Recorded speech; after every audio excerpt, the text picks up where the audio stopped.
All right. Welcome, everybody, to Standing for Truth.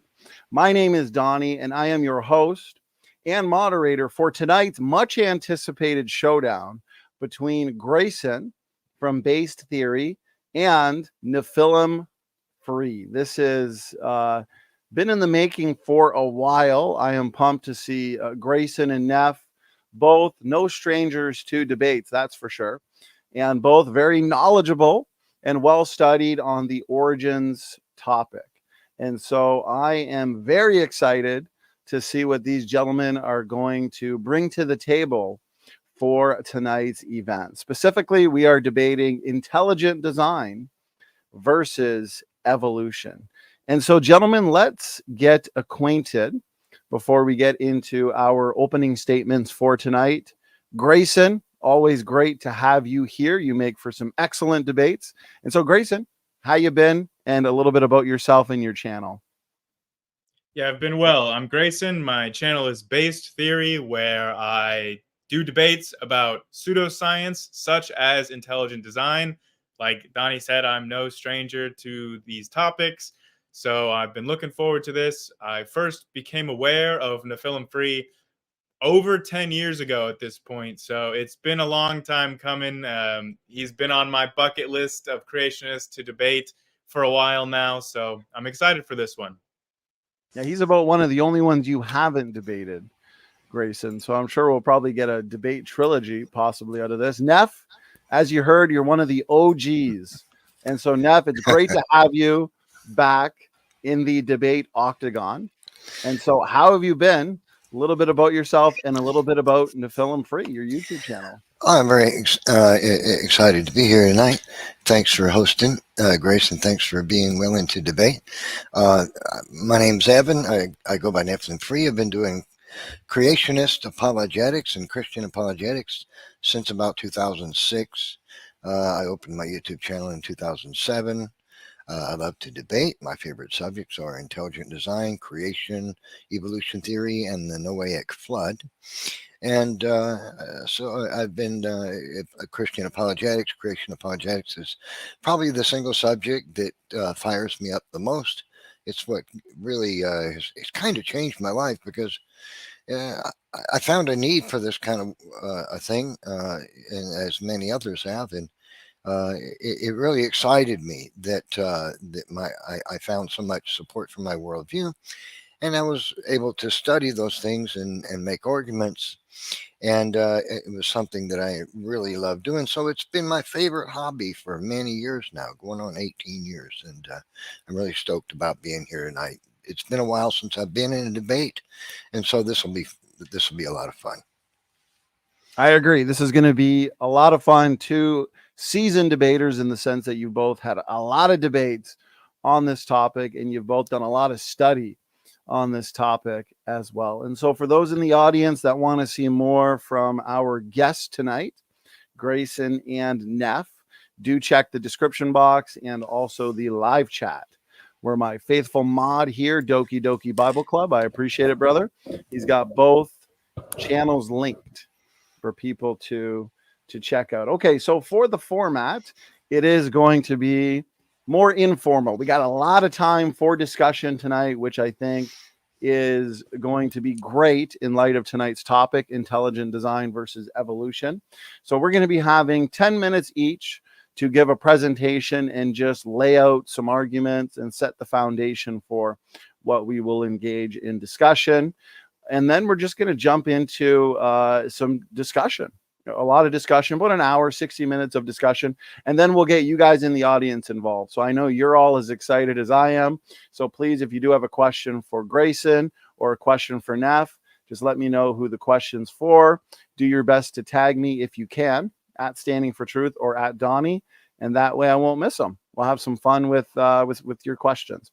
So with that, Grayson, we're going to hand it over to you, and you get the first 10 minutes for an opening statement. If you needed to screen share slides, feel free to do so. And there it is. And so, okay, you're good to go, Grayson. All right. So as Donnie said, tonight's topic is evolution versus intelligent design. So I will start by offering 2 lines of evidence for evolution, and then I will falsify intelligent design. So let's begin.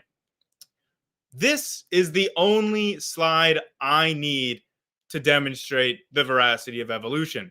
This paper alone buries the issue entirely. Statistical evidence for common ancestry.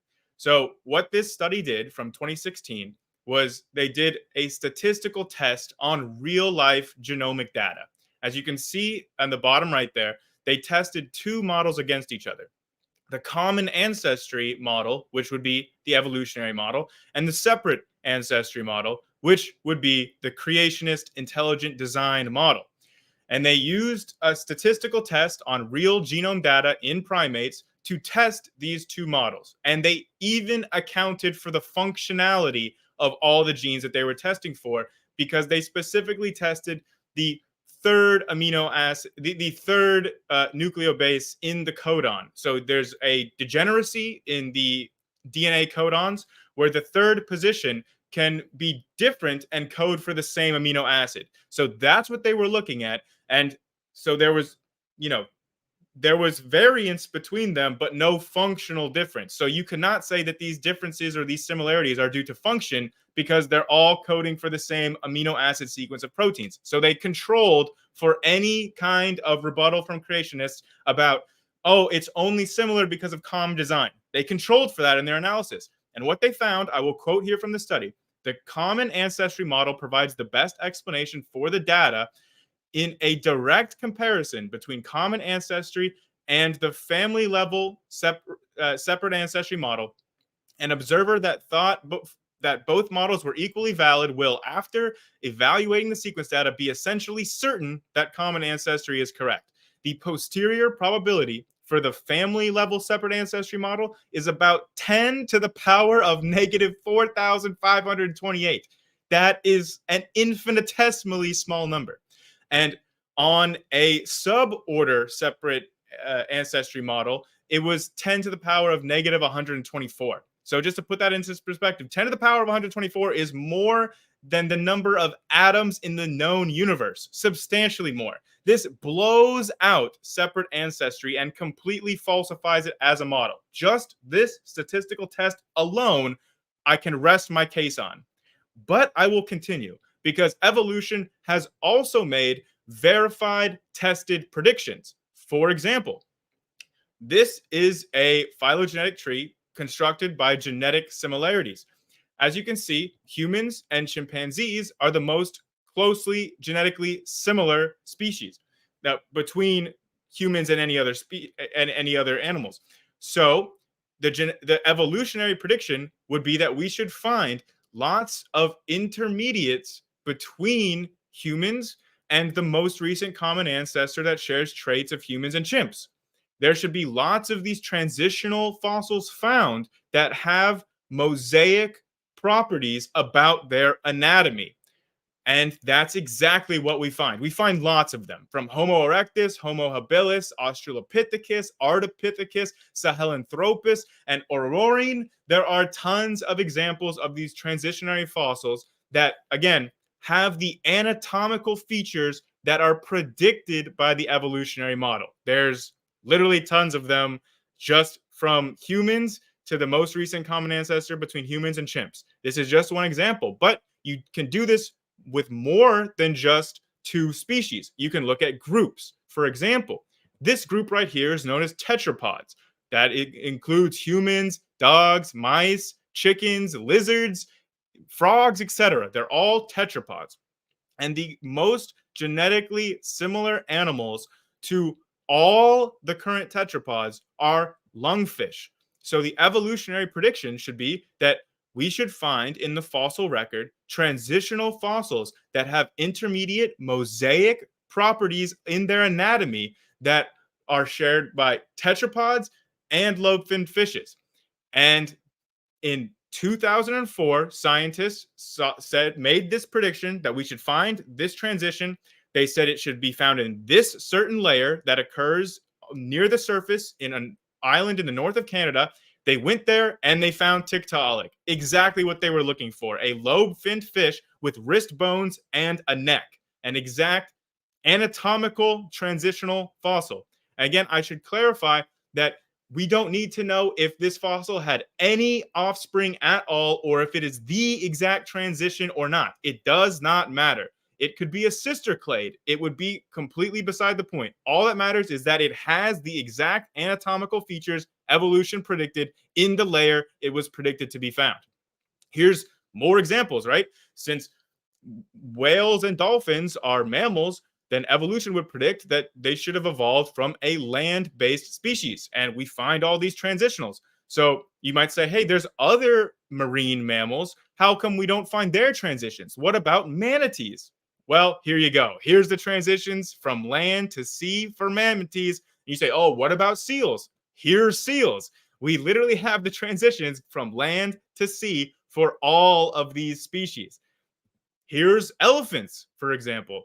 And again, we have the skeletons for all these too. I just showed this because it's much more easily to visualize. But you can see here, where do you draw the line between what is an elephant and what's not an elephant? It's not so clear cut, because the Barytherium have all the basic same anatomical features as a Paleomastodon. It's just in slightly different morphologies, but the anatomy is very similar. So for you to say one is an elephant and one is not is a little untenable. Here's horses as well. And here's all the other transitional forms that I couldn't even fit into this PowerPoint. I could do this for days going through all of these. I didn't even talk about Archaeopteryx, which is the one originally predicted by Darwin. I mean, there are tons of transitional forms. We could spend the entire time just talking about all the transitional forms we have. And this is not even a comprehensive list. There's literally hundreds. But we never, ever find transitional forms that evolution does not predict. We don't ever find an animal with flowering parts, or an amphibian with feathers, or a vertebrate with compound eyes, or here the hippopotamus crustacean, or an invertebrate with a vertebrate jaw. We don't find these. Evolution does not predict their existence, and we don't find them. The fossils that we find that have its intermediate mosaic anatomical features are only ever the ones that evolution predicts we should find, and we never find any to the contrary that evolution would not predict. For an intelligent design model, we should expect to find intermediate forms between any of these. I mean, it's a little fishy that we only find the ones that evolution is predicting, right? So intelligent design fails for that reason, as well as these others. For example, complexity. I hear creationists all the time bringing up complexity, saying, hey, look, this thing is so complex, it must be designed. But they don't realize that complexity is not a criteria of design. Thermodynamics, self-organization, and Darwinian evolution are all different mechanisms that we know which drive increasing complexity. We have little laws in physics for increasing complexity, and we've seen it in a lab. Systems that are so-called irreducibly complex systems, we have seen them evolve through Darwinian evolution. We know that there are natural occurring mechanisms which can increase complexity. So complexity is not an argument for design. Similarly, common design, saying that things are similar because of common design, not common ancestry. Common design fails the test. Here's a test. There are 3 animal species in front of you. Which 2 do you think, based on common design, should be the most genetically similar?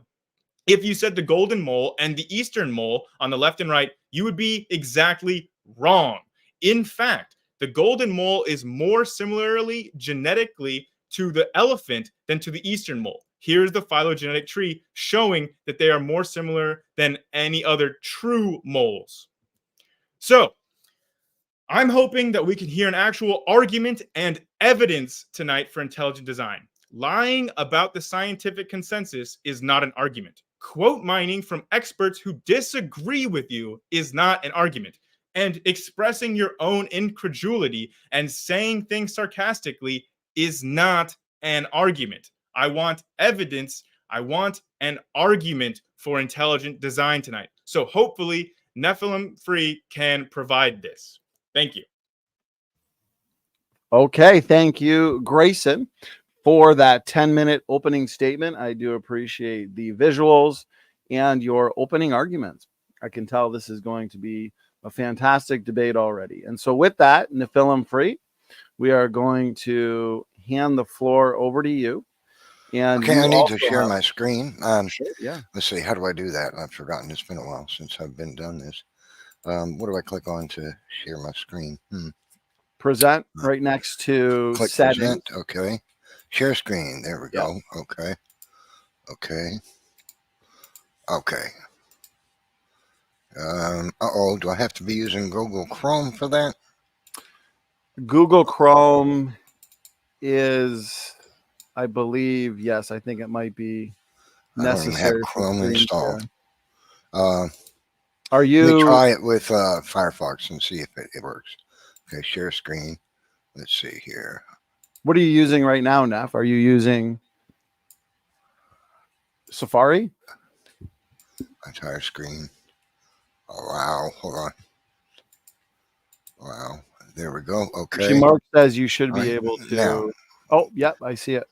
Am I sharing it? There you go. You didn't even need me. Okay. So can you see my slide? Yes. Okay, great. So evolution theory is a myth from the 19th century at a time when man knew nothing, and I do mean nothing, absolutely nothing at all about biology. Nothing. All we knew was you could give somebody morphine or aspirin to ease pain. That was all that was known. Okay, it's a myth from the 19th century. It's philosophy. It's not science. Today we live in a new era. We have scientific verification of creation and intelligent design that is beyond overwhelming, times overwhelming. What you see here is an 1850s or 1860s photograph of a cell. In Darwin's day, all they knew was it was a cell membrane with some goo inside. That's all they knew. Today, we know a cell is a microcosm of machinery driven by information that is complexly specified, prescriptive, functional, algorithmic, semiotic, linguistic, and it's all machines driven by information. Okay, so the evolutionist will say, "Oh, the shuttle is designed, obviously, but yet a cell is orders of magnitude more complex than a space shuttle," and they'll say it's not designed. Why? Because it's not biological. See, that's why they'll say that a space shuttle is designed. Anything biological can't be designed. They'll admit anything is designed unless it's biological. What you see on the left is a pile of sod in the middle of a beautiful grassy knoll. Right? Nobody would look at that and say, "Oh, the wind and rain piled that there." No, everybody knows somebody came along with a truck and dumped it, because that doesn't happen naturally. Okay, but they'll look at this flagellar motor, which has this motor spins at 100,000 RPM, can reverse direction in 1/4 turn without tearing itself apart because of the forces involved, and has a clutch, and it's made of just like modern electric motors, and yet they'll say, "Oh, there's no design." Right? So this is one of the proofs. This about DNA by itself is proof that life was designed. Okay, this is a slam door on evolution theory. It's over with. And changes in the scientific community will prove it. DNA is digital. It's complexly specified information. It's prescriptive, functional, algorithmically programmed, linguistically operational, semiotically represented, strand hopping, forward and reverse reading, encoded and transcribed, self-correcting, and highly compressed. These properties prove empirically that life is designed, because prescriptive, functional, algorithmic, linguistic information cannot be produced by anything other than intelligence. Okay, and so how does the evolutionist respond to this? They'll say, "Well, DNA isn't actually complexly specified, prescriptive, functional, algorithmic, linguistic, semiotic, compressed, self-correcting information. Those are just allegories we use to describe it." Well, that's like saying Microsoft Windows isn't actually prescriptive, functional, linguistic, algorithmic, specified, complexly specified, self-correcting information. We just call it that because that's what it seems to be doing. But that's exactly what it's doing, because that's what it is. Okay, so DNA is digital. Here in Nature, this paper, the fact that DNA is digital information is one of the most profound discoveries of the 20th century. Okay, here, theoretical modeling.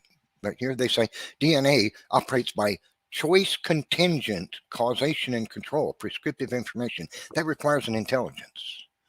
Choice contingent causation and control. Genetic algorithms instruct sophisticated biological organization in this science paper. This one, a study by the Karolinska Institute, discovered that the grammar of human DNA is more complex than that of any human spoken language. Okay, DNA, the technology in cells is way higher than anything man has ever created. It at that scale, at the molecular scale now. These machineries have sensor feedback and response control, logic gate functions, high-speed information storage and retrieval, mechanical levers, scissors, clamps, which manipulate molecules with astonishing precision, feedback-driven multi-component 100,000 RPM motors capable of changing direction in a quarter turn, a mailing address system, mechanical clutches, designation assigned transport vehicles, automated duplication systems, information proofreading and correction, timing mechanisms, a molding machine capable of pressing a variety of products into their various prescribed forms, and so much more. In 2016, Dr. Gerd Mueller, a prominent evolutionary biologist from Europe, a very prominent one, gave the opening talk at the Royal Society, the most prestigious association of scientists in the world. And he said this: the technical literature in biology is now replete with world-class biologists routinely expressing doubts about various aspects of neo-Darwinian theory, and especially about its central tenet, namely the alleged created power of natural selection mutation mechanism. Nevertheless, powerful defenses of the theory continue at a pace, rarely if ever acknowledging the growth of body of scientific opinion that about the standing of the theory. Recently, there has been such a great disparity between the popular perception of the theory and its actual standing in the relevant peer-reviewed science literature. What he's saying is, never in history have we seen such a great gulf between what people say how evolution is true, and the failures of the theory to be supported by science. That's what he's saying. That is a profound thing for a biologist to say in front of everyone at the Royal Society. You don't say that unless something serious is happening. That is, the gulf just gets wider every year. Ken Dill, prominent evolutionary biologist, says, the case I want to make for you is that proteins are machines. You have 20,000 types of them, and he says, and the first case I want to make for you is these are real machines, not a metaphor. These are machines. Okay, so here's just one of the thousands upon thousands upon thousands of examples I could provide of intelligent design in nature. These gears right here on the legs of the isthmus bug, they're curved just like those in the differential of an automobile differential. They lock together so that the organism jumps exactly straight by locking its legs together when it jumps. The idea that random mutation could interlock these gears by making them set each other offset from each other so that they mesh with curved surfaces by random natural selection and mutation is insanity. That's crazy.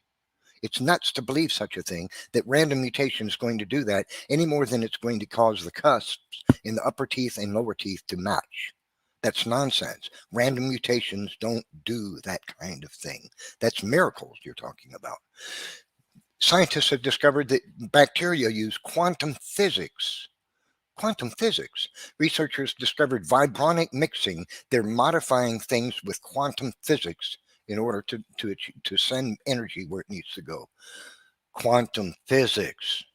Okay, so here's a molecular machine in the cell. It uses a clutch and it has a 2-speed transmission. It walks down a microtubule. 2-speed. Okay, here. The cilia do the same kind of thing. Machines. These science papers describe the machines in the cell. They use the term machines because they are machines. Machines, more papers in the journals. Machines. Everything is about machinery today. That's where it is. Okay, this book, System Modeling and Cellular Biology, makes astonishing statements about what's going on in cells is machinery. This is what scientists are talking about today. It's all machines. They're acknowledging it's information-driven machines. That is the paradigm of the day. Okay, an engineering design approach to systems biology. Biology today is about systems biology now. And it's all about machines, the integrated machinery that causes a cell to function, all interdependent, and driven by information. That is what science is all about in biology today.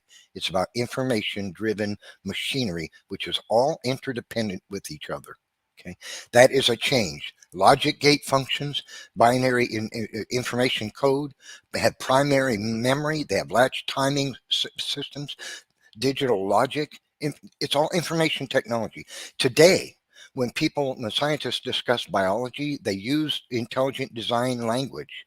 They talk about computers, operating systems, integrated operating systems, driving information-driven machinery, computer timing, memory. There's RAM chips in the cell. It's all intelligent design. One Now, minute. okay. Thanks. This has caused a great change in biology. If in the future, your great grandchildren's children will not be taught evolution theory. It is a dying theory. It is dead. Today, scientists discuss biology using engineering language. Many evolutionist scientists themselves are giving talks today where they describe that as a fact. Today, biology is about systems engineering. It's all about. And that is why the future is not going to be anything but intelligent design.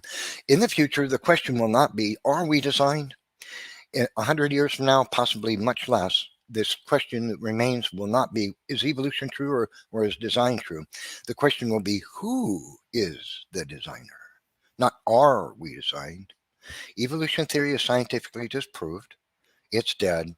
It's dying, and scientists are giving it up. In the future, there will be nobody talking about evolution theory except to mention it as a historical thing. That concludes my opening statement. All right, Neff, thank you as well for that 10-minute opening statement. I appreciate the visuals from the both of you. Clearly, you both put in the work for this debate. And so that's what I like to see, gentlemen. We've got some fantastic points on the table, some really good points here to engage in a 60-minute discussion.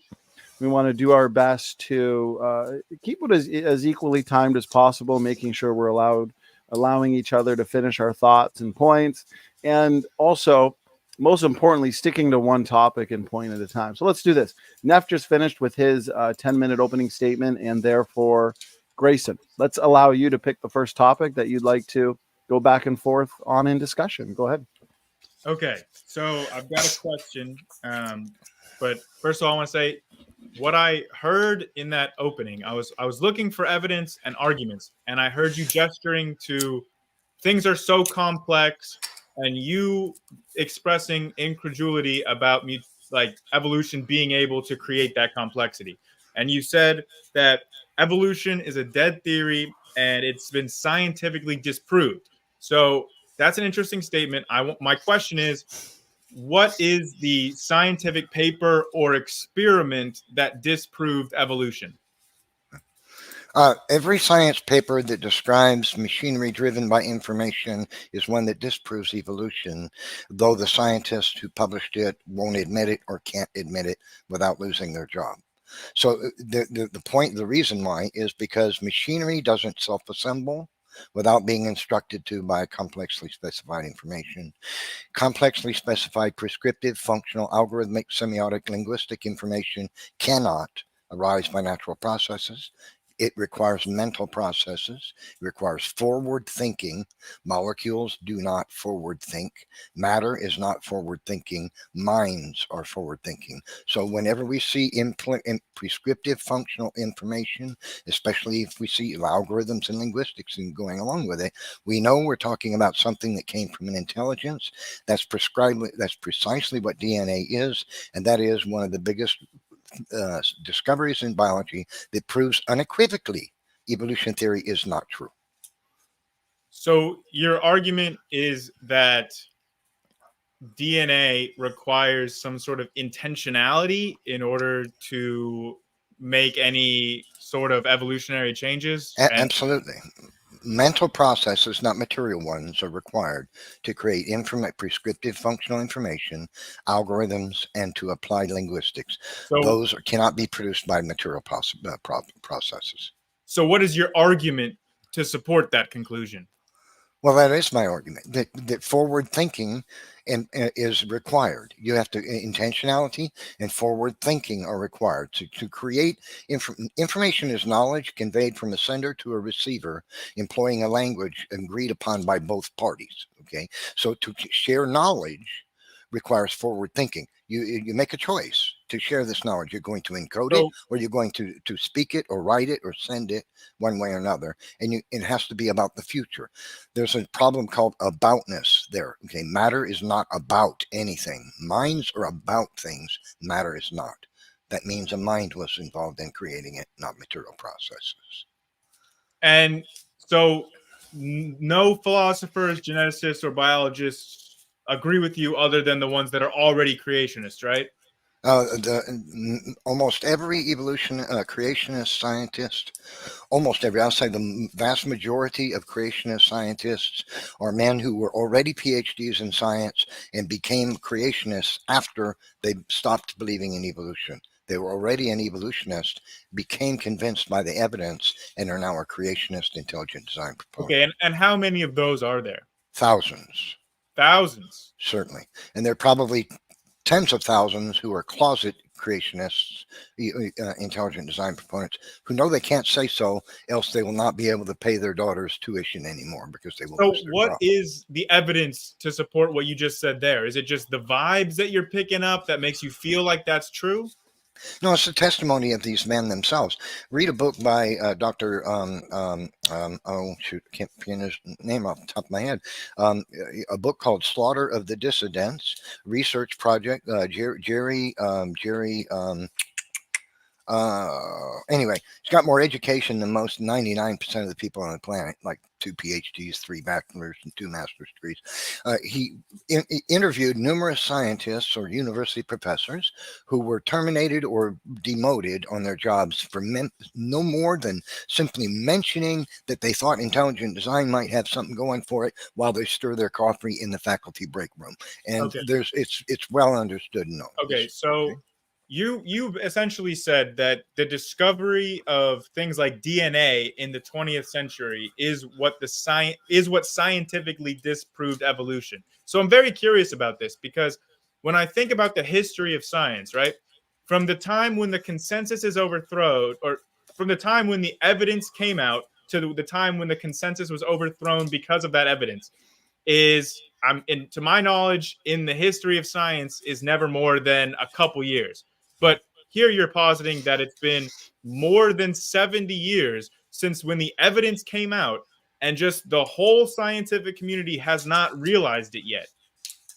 No, I mean, to give up, as I said, the paradigm is held to with ardor and faith because somebody's job is at stake, and you will lose your job. Like many examples in Jerry Bergman's book, "Slaughter of the Dissidents," who've been interviewed, who lost their jobs for nothing more than doubting evolution theory, the mechanism of neo-Darwinian theory of natural selection and random mutation, being able to explain the complexity, interdependencies, and the information-driven machinery.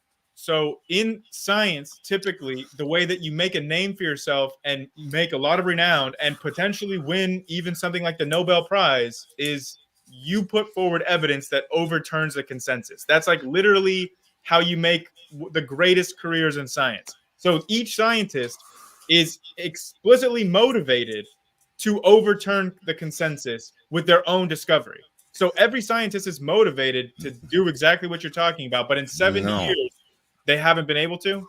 They may be motivated, but they know that they'll lose their job if they attempt to. That's what I've already explained to you. So it's a pyramid scheme. The ones at the top of the pyramid are the ones who control academia. They're the ones that control the scientific associations, the American Scientific Academy of Sciences, the British Science Academy. These are the people who determine what is allowed or not allowed in your school books. They're the ones who decide. Anybody below them goes against the quota. Okay. They lose their job. So, that's well documented. I don't think that's well documented. And here's my counterexample, right? Do you know Mary Schweitzer? Yeah, I'm familiar with Schweitzer and Right. what she was thrown So, under the bus by her own camp because of what she has so here's the discovered, thing on that. and the evolutionists now acknowledge what she discovered is actually soft Hold tissue. on for a second, because she wasn't thrown under the bus. Oh, she was. Initially, when she put forward her paper, she was met with, harsh feedback because she was going directly against the consensus, saying that she had found like collagen in dinosaur fossils. Mhm. But she had the evidence to support that. And her evidence convinced the entire consensus to her camp because she had the evidence to support what she was saying. So it's not that your career will be dead ended. Her career was not dead ended. She did not lose her job. She was not blackballed. She convinced everyone because her evidence was strong enough. So She where's was the evidence blackballed. to convince the scientific community of intelligent design? What's the I don't. evidence? Yeah, I don't know where you get this idea she wasn't blackballed. She was. She was spoken of negatively by many prominent scientists, including Richard Dawkins. So I don't know what you mean she wasn't thrown under the bus. She absolutely was. She's not the only case. There are many. An Italian researcher who found bacteria in a salt inclusion claimed to be 250 million years old. He was claimed to be a bad scientist. They threw him under the bus. Lo and behold, he was right. The DNA could be revived, and their DNA cannot be millions of Okay. years old. So, So my question to you is, you've asked me a lot of questions. I'd like to ask you one. Can you give me an idea of how it's plausible to believe that prescriptive, functional, algorithmic, semiotic, linguistic information can arise by material processes? How is that even possible? So, are you asking me about abiogenesis? No, the information, not specifically, the information in the genome of every living thing prescribes not only how to assemble to specialize its cells and assemble that organism's body, right? But also much of the information about how to drive it and operate it, minus the information that's in the cell cortex, right? So that information has to come into being.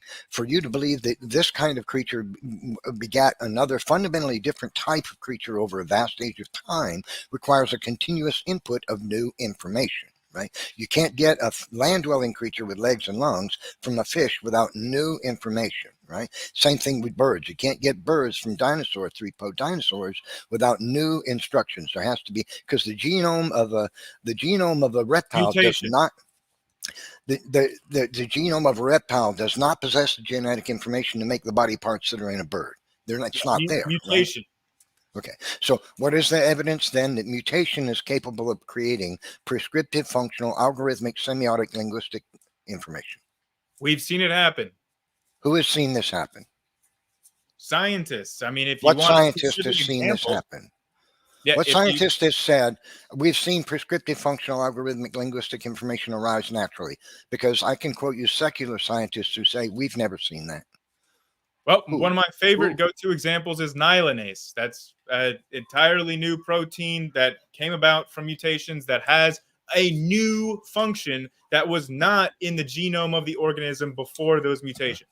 Okay, so here's the thing. So you can have information, you can pluck out a couple of words from a sentence or a couple of letters from a sentence and have a different sentence and kind of get a different meaning out of it. But that's not really new information. That's damaged, modified, existing information.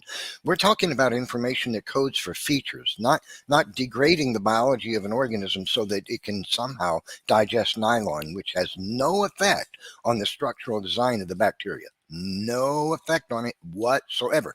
We're talking about information that codes for body plans. And How I want to clarify that nyelinase is new information. It fits all the criteria for new information. That's what I thought that you were asking me for. If you want to test to see whether or not new anatomy can arise, I offered that in my introduction by saying, look, if new anatomy arises via the mechanism of evolution, then when we look at the fossil record, we should be able to make these predictions for the types of anatomies that we find.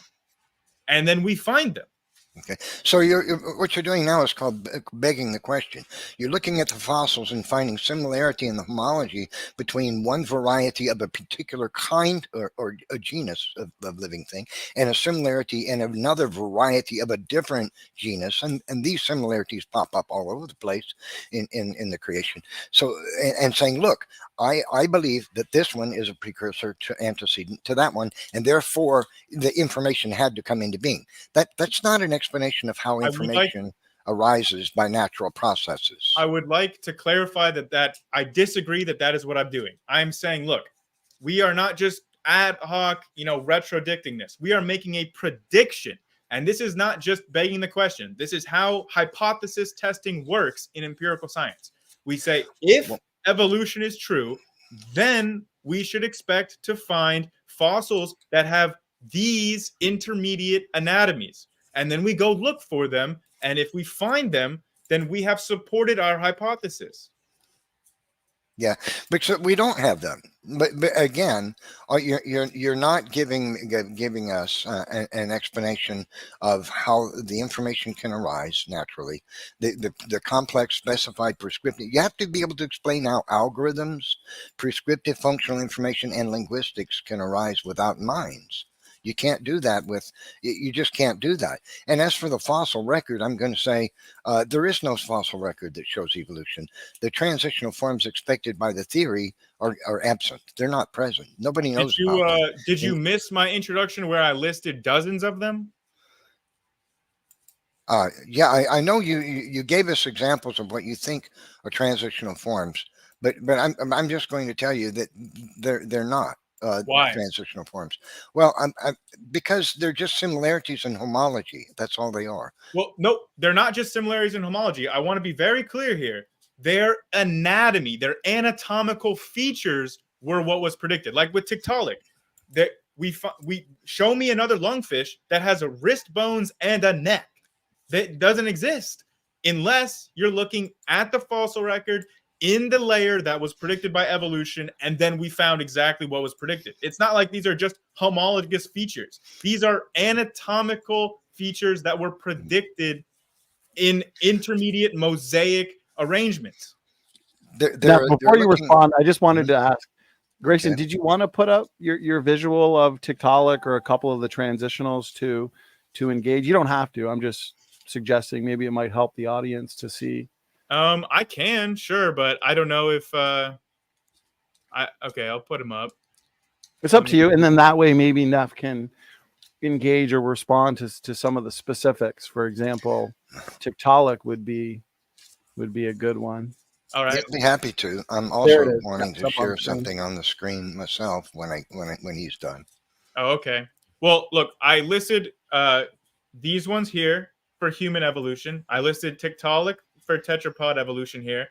I listed all of these for land to sea mammals. And again, it's not saying that these have to be the exact transitions. These could be all sister clades. Every single one of these fossils could have had 0 children. It would not affect my argument. It's about the anatomies of these fossils. Elephants, horses. Here's all the other lists that I had put up. So again, anybody can look these up and see what their transitions are. We have a huge number of examples of fossils whose actual anatomy, their anatomical features, is transitional. Yeah, no, I'm going to say they're not. And the scientists who are in paleontologists acknowledge that the transitional forms are not present. Can I share my screen? And I'm trying to want to share something with you if it's possible. Is it working? Is it sharing? No, I don't see it yet. Now, just make sure to click the. Okay. Wait a second. Okay. So I chose share screen. Is it not coming through? As long as you click within the box that pops up, the separate box where it says entire screen, make sure that the mini box is clicked, Neph, and then you'll be able to click the grayed out share button. It should become blue and you'll be able to click it. I think that's where you're at. Yeah, it's not working. I don't know what's going on here. Is it a quote by Jay Gould? There's more than just Jay Gould.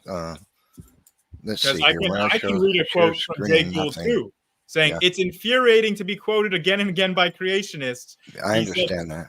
As admitting that the fossil record includes no transitional forms. He says transitional forms are generally lacking at the species level, but are abundant between larger groups. The evolution from reptiles to mammal is well documented. There's a quote from Jay Gould. So does Gould contradict himself?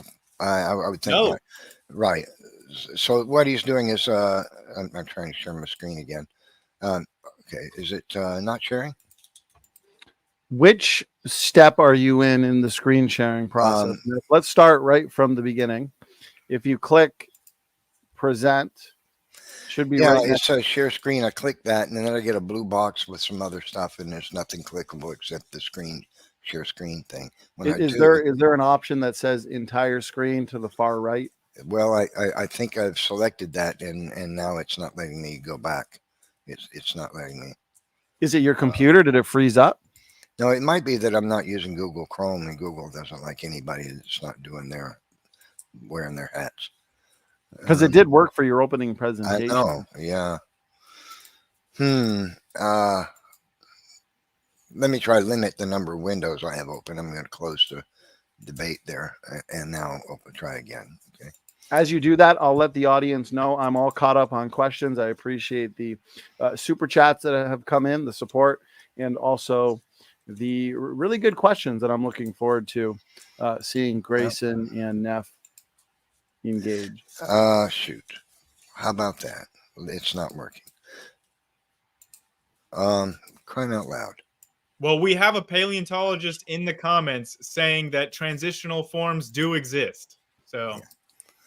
Well, I say they don't, and so do many paleontologists.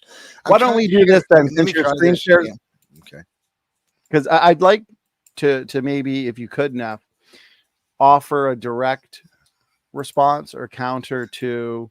Yeah, what Grayson was saying. well, I'd be happy to. I was like to share the. Well, I just instead of sharing the screen, I'll just tell you what I had to share. Okay, so Stephen Stanley, paleontologist, evolutionary biologist at University of Hawaii, Hall of Fame top researcher of the decade, says, in fact, the fossil record does not convincingly document a single transition from one species to another. Okay, Colin Patterson said that. I'm not going to read the whole thing. He says he couldn't figure out how evolution is true after believing it so many years. He asked people at the Field Museum of Natural History, can you tell us what are these transitional forms? Can you tell me one thing you know about evolution? And nobody gave him any answer except one of them said, I know this. It shouldn't be taught in high school. And another one, Stephen Jay Gould, says, everybody knows the fossil record doesn't provide much evidence for gradualism. It's full of gaps and discontinuities.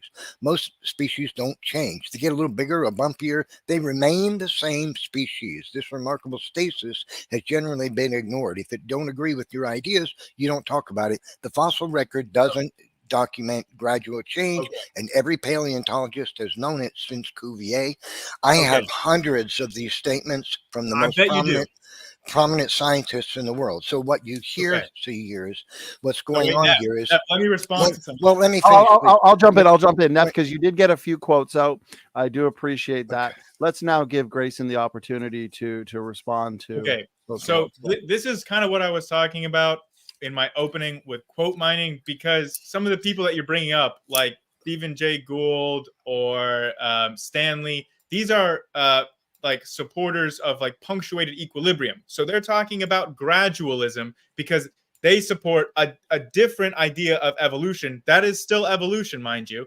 And it was the same thing that you did in your opening with Gerd Mueller, who you were trying to make it seem like he was railing against evolution and neo-Darwinism, when really he's talking about like the modern synthesis, and he's a proponent of like the extended synthesis. So all of these people, none of them are like saying evolution doesn't happen or there are no transitional forms. That's not what they are saying. They're just advocating for a slightly different version of evolution. No, that's not correct. When Stephen Stanley says in fact the fossil record doesn't convincingly document a single transition from one species to another, he's not fooling. That's exactly what he means. You see, the problem is this: scientists acknowledge in their own books written for their own peers that the transitional forms expected by the theory don't exist. Even Stephen Jay Gould did so. The list of scientists, I have a list of 100 or so who've all acknowledged this, and they're all prominent. These are not guys with a PhD who never got a job in science. These are prominent scientists, and they all acknowledge the fossil record doesn't document transition from one thing to another. It just does not. You have to look at it with your evolutionist glasses and say, oh, I can see that.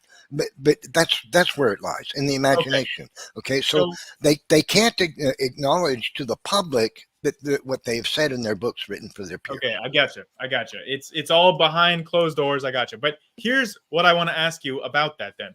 If there are really none of these transitions, and all of the dozens of examples that I brought up aren't really transitionals, even though their actual anatomy is intermediate, okay, how is it that we can predict them then? Because we've made predictions saying, look, in evolution, we would predict to find a fossil that has anatomy like this, and they make a positive prediction, and they say what layer it should be found in.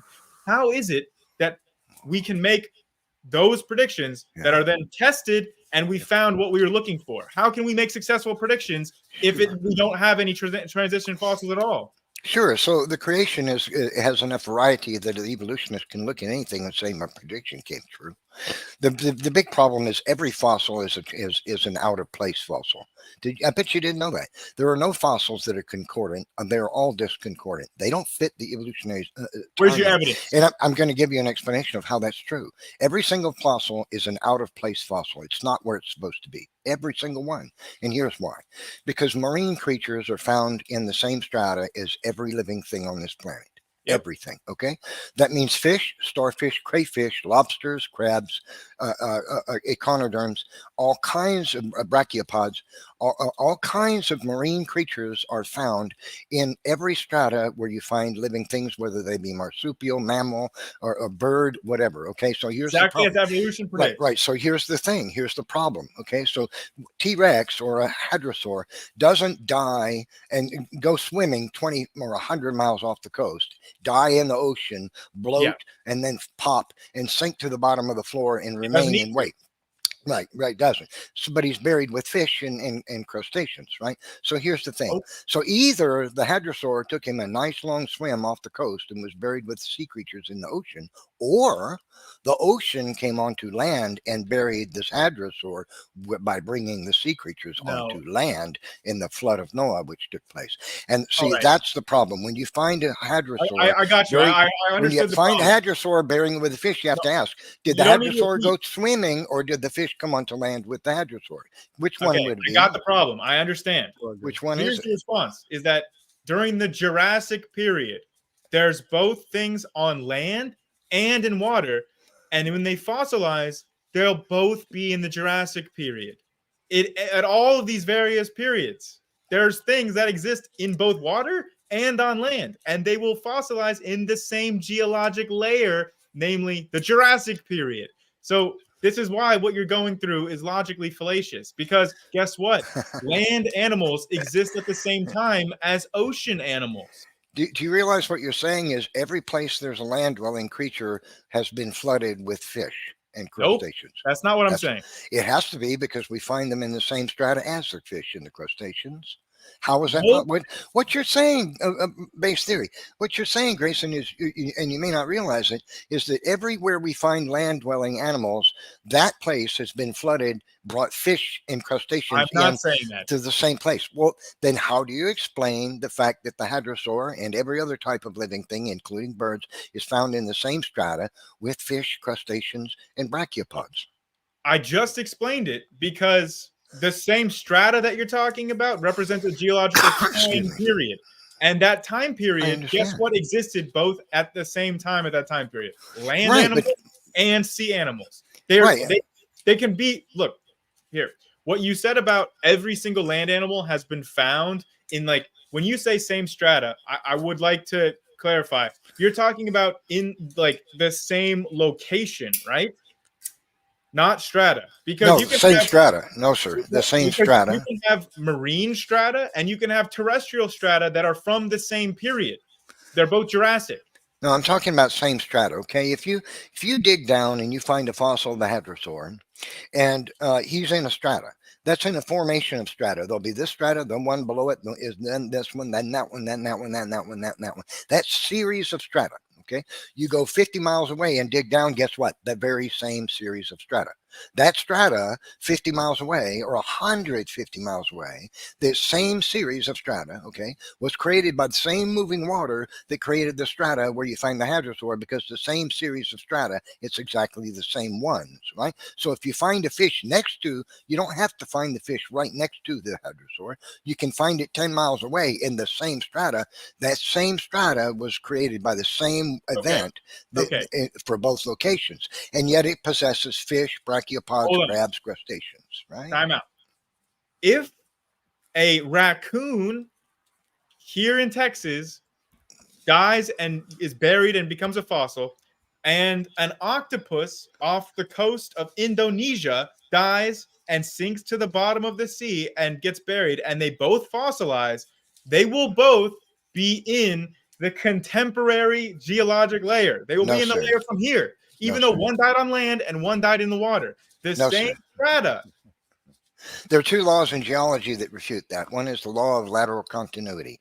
That means strata, if you dig down in the earth and you find a series of strata, strata 1, strata 2, strata 3, 4, 5, 6, 7, okay, and you go dig 1,000 miles away or 50 miles away and you find that exact same series of strata, they were produced by the same event. Okay, that's a law in geology.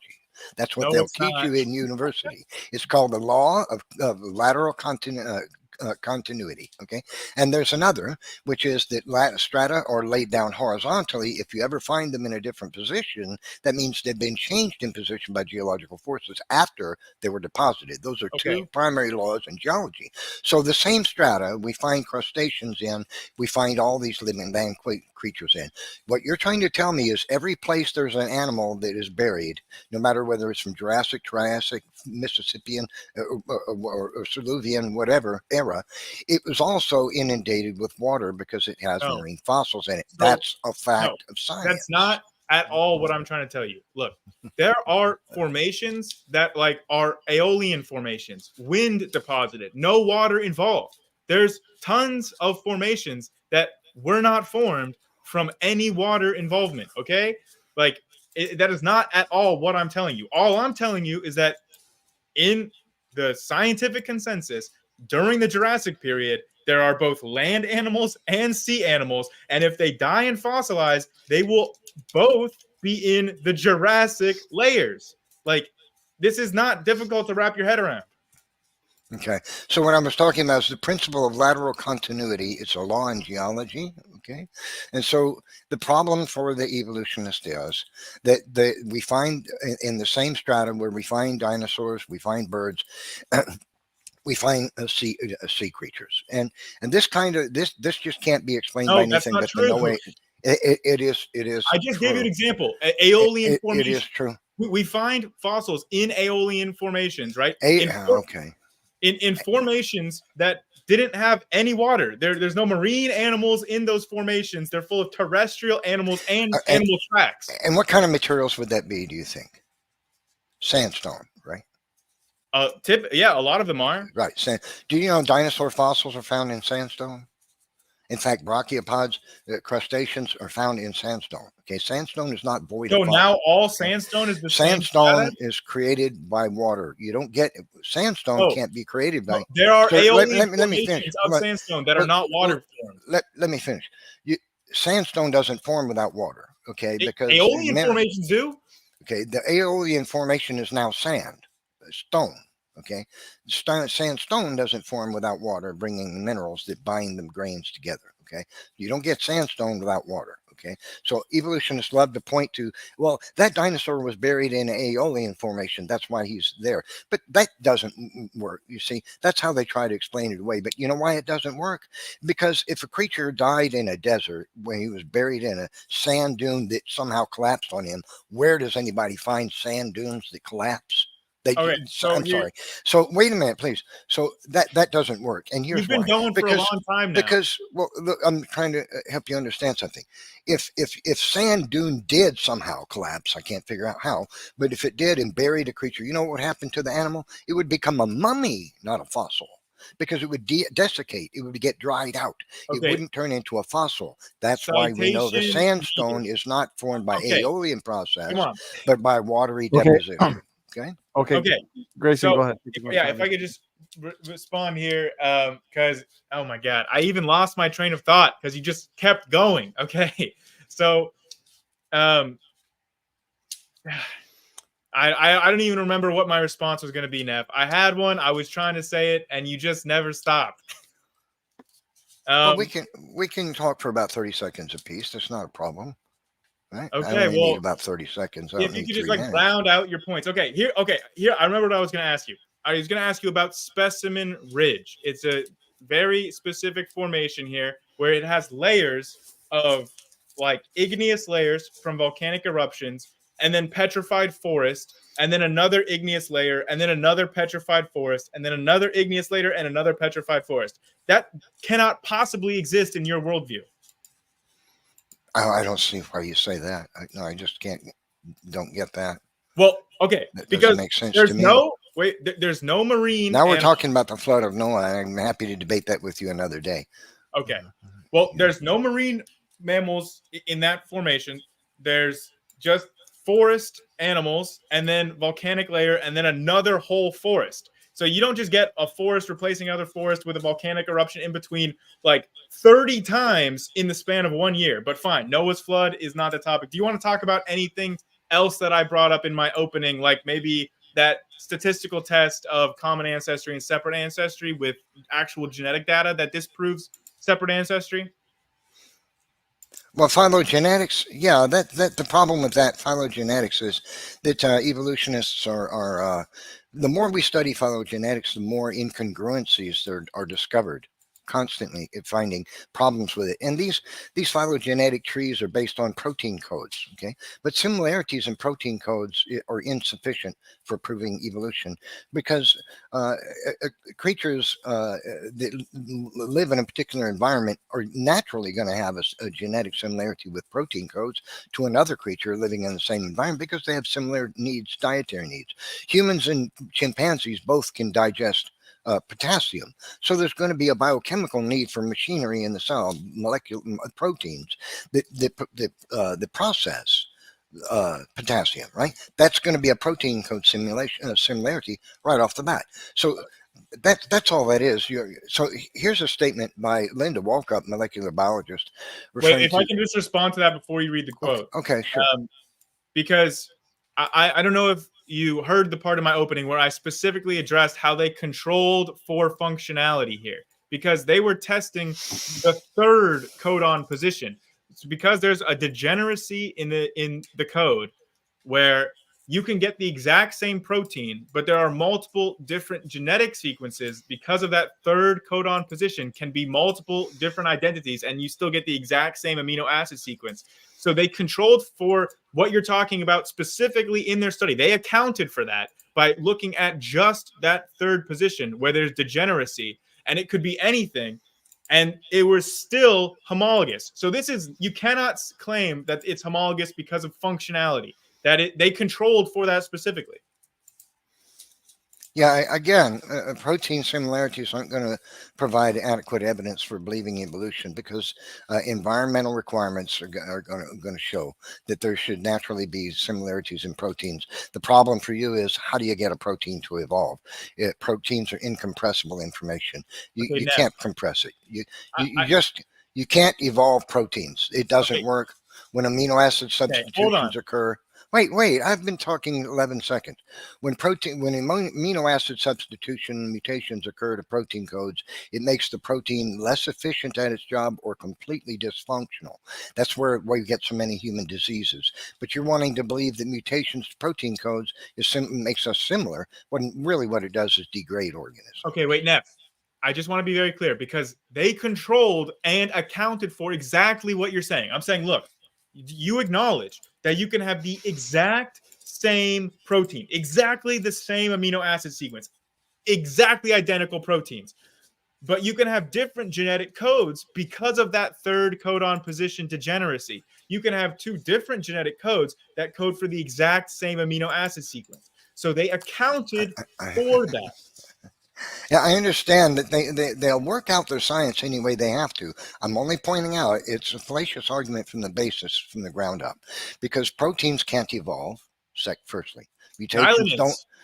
Myelinase. Mutations don't. Proteins don't evolve by mutations. Myelinase. They get they get degenerated. Right. And did you know that the nylonase, the sequence of information that produces the gene that gives the ability for the bacteria to digest nylon has another function, and that function was degraded when the mutation occurred that gave it the ability to digest nylon. So it comes with cost. There's a cost because there was proteins no cost degrade. Okay. Because there was no cost I because just told you there was. Wait, let me just get this out here. One sentence, please.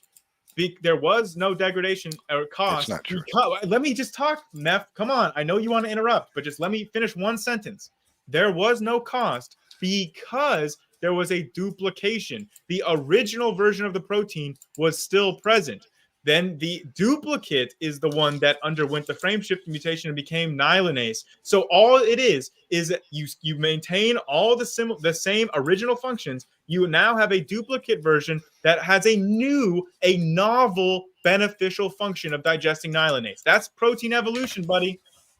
No, that's not protein evolution. That's a degraded protein that happens to match up with the ability to to digest nylon. What you've got to be able to explain is how proteins evolve pro bono. Pro quid. It's not plausible. The arrangement of the amino acids is so highly specific. I wish I could share my screen. I'm going to leave the studio and come right back in and see if it with a different browser. Can you give me about 60 seconds? Maybe I can share my screen. It looks like Google doesn't want me to do this on my computer, and I really want to share my screen on something. So can I just leave and come right back with using a different browser? I'll be back in just a moment. Can I do that? Okay. Yes, Okay. you can do that. All right. I'll be right back. So we'll have a brief intermission here. I'll give a couple shout outs to events that we have coming up. And so tomorrow, to the audience, I will say I'm all caught up on questions as well. I appreciate all of the on topic questions that have come in. And so I am looking forward to watching the debaters engage those. And so, okay, so tomorrow we'll be back here with Charles Jennings and Andrew Griffin. They'll be debating as free grace theology biblical. And so tonight is a science-related debate. Tomorrow we've got a soteriology-related debate. Then we'll be back here on Monday for the great deity of Christ debate. Praise I Am and Sean Griffin. Is Jesus Yahweh? So lots of people looking forward to this one. Make sure you're here for Monday. Also, soon after that, we'll have the big round 2 between Sean Griffin and Anthony Rogers. Does the Bible teach the doctrine of the Trinity? Question in the chat about when's our next open mic. Last week, we had an open mic with Paul Price. We'll be doing another one with Paul probably in March on, if I'm not mistaken, probably on polystrata trees. And so that should be fun. That'll bring in, I think, a good amount of critics and non-critics. We had one on the heat problem last week as well. And I've been talking with David. We will most likely be doing a follow-up on this next month, another open mic. And then at the end of the month, we've got Dr. Dino and Wade the Wizard. And so this will be a debate plus open mic as well. And I see Neph back.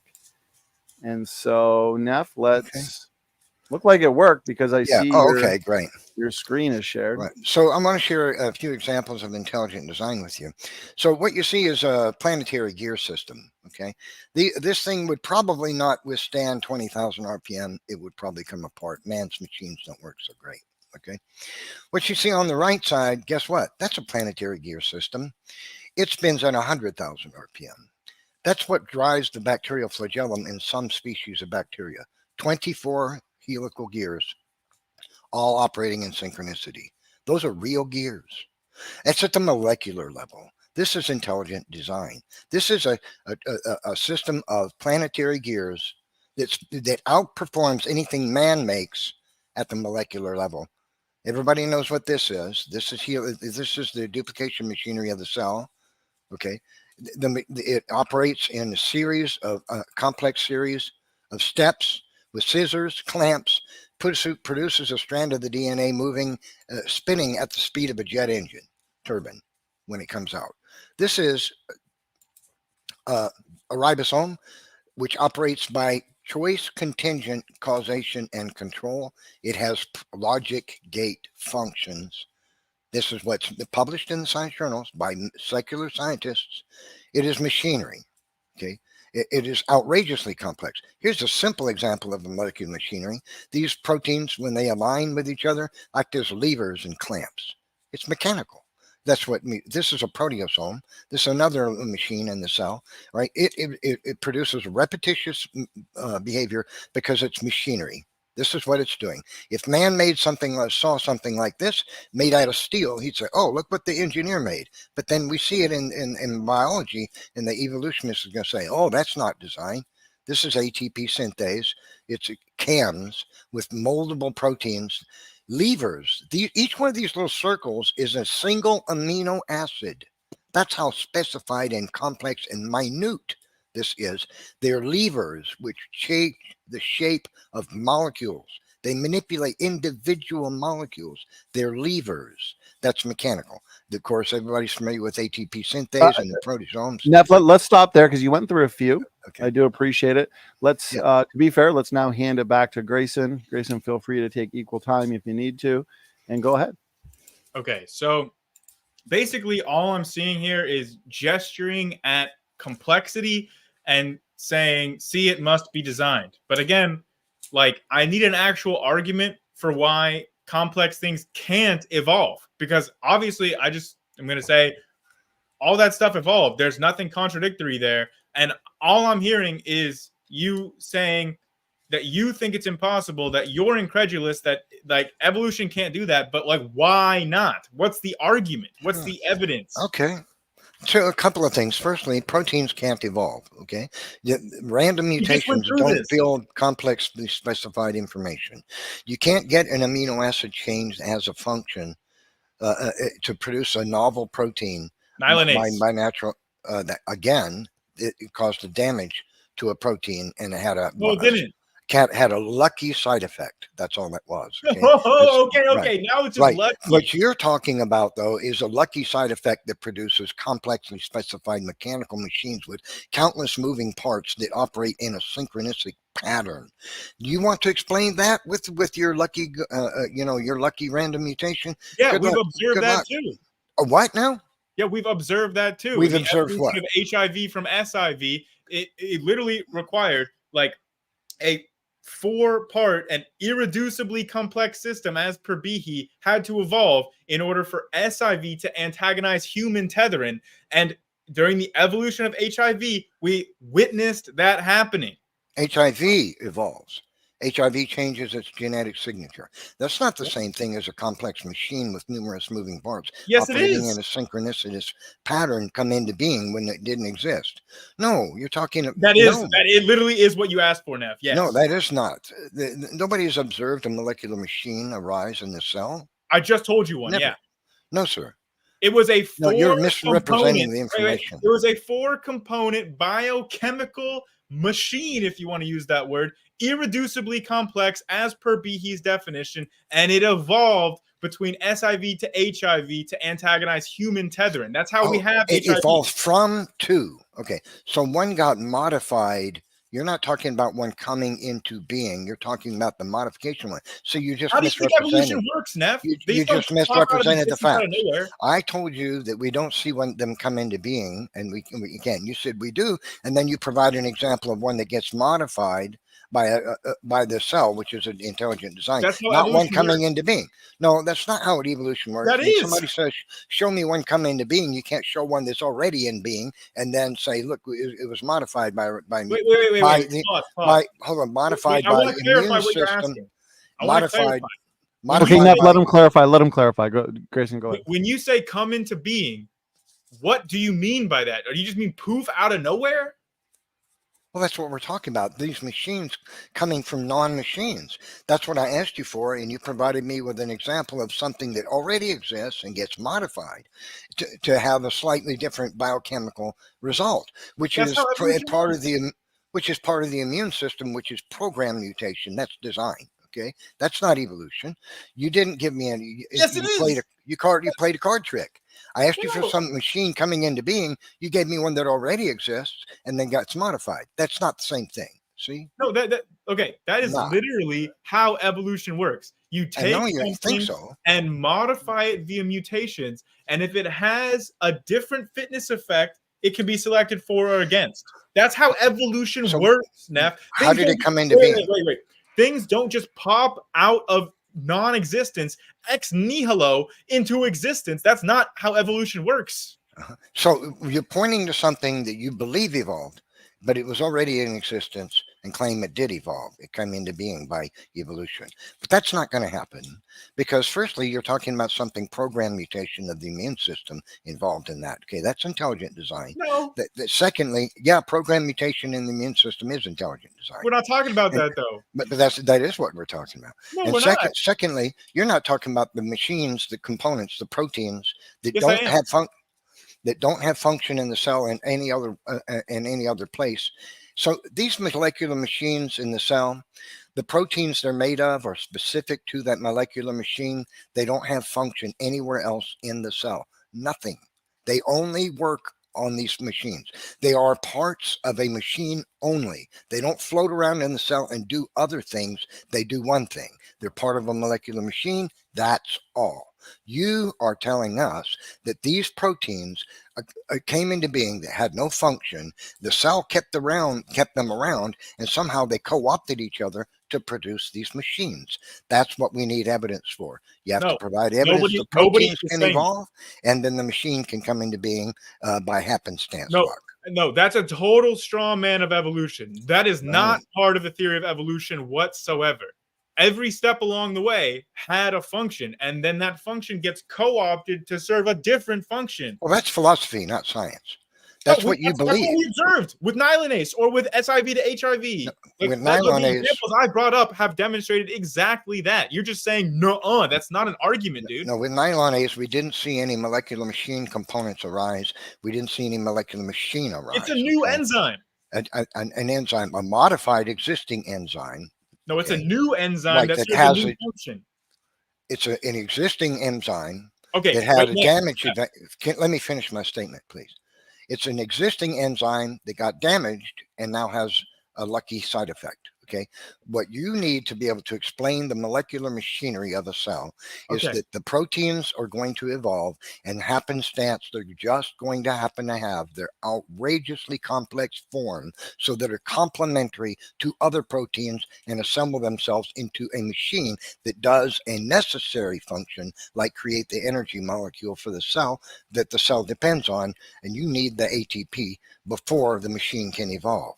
So that's the point. We don't see molecular machines arise naturally. It doesn't happen.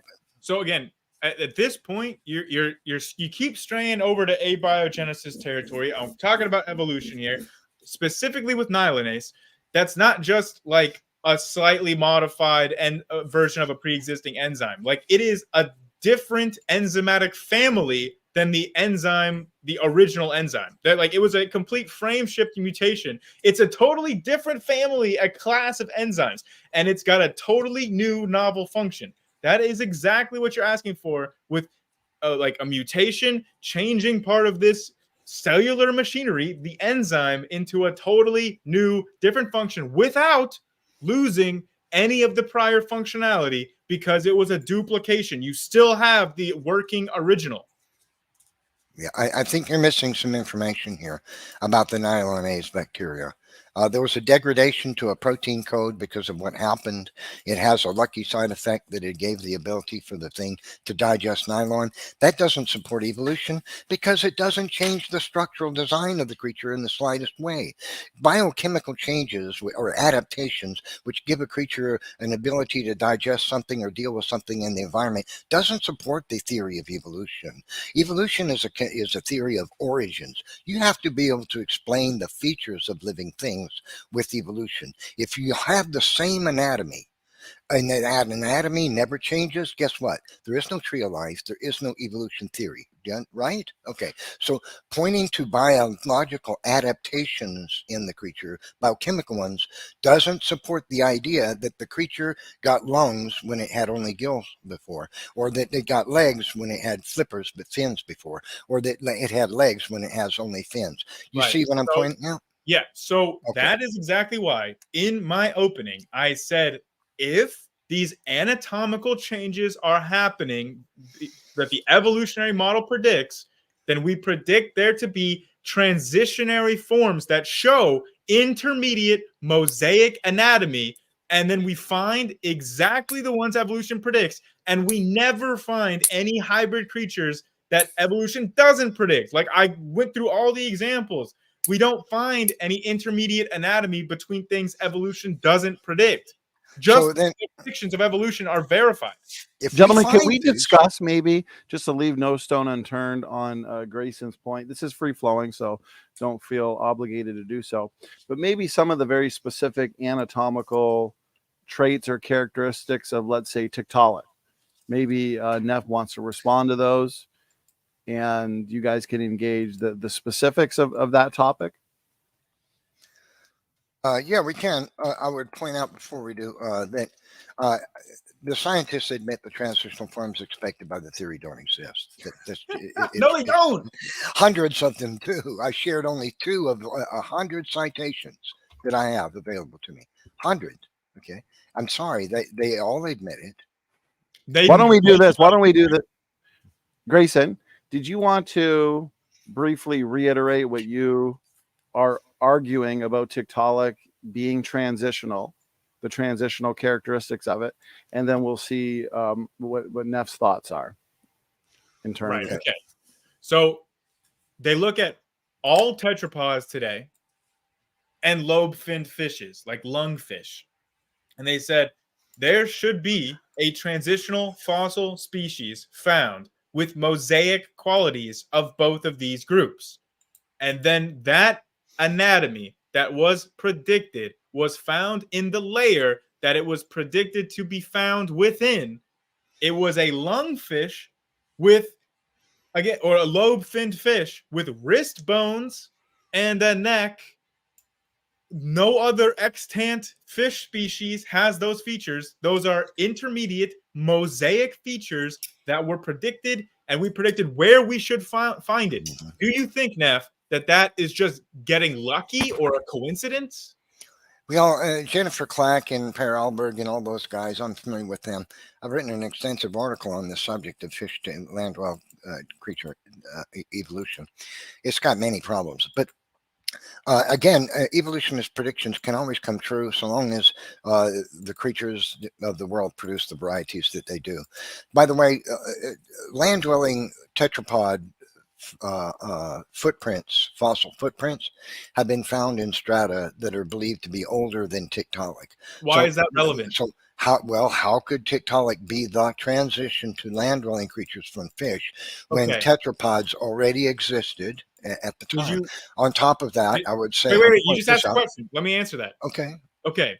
Did you catch the part in my opening where I said it doesn't matter? Literally 1 iota doesn't matter at all if Tiktaalik is the transitional species or just a sister clade. My point is that its anatomy was predicted before it was found in the exact layer it was found in. How is that possible? You did not answer before. I did. I told you varieties of genus. I asked specifically, did they just get lucky and it was a coincidence?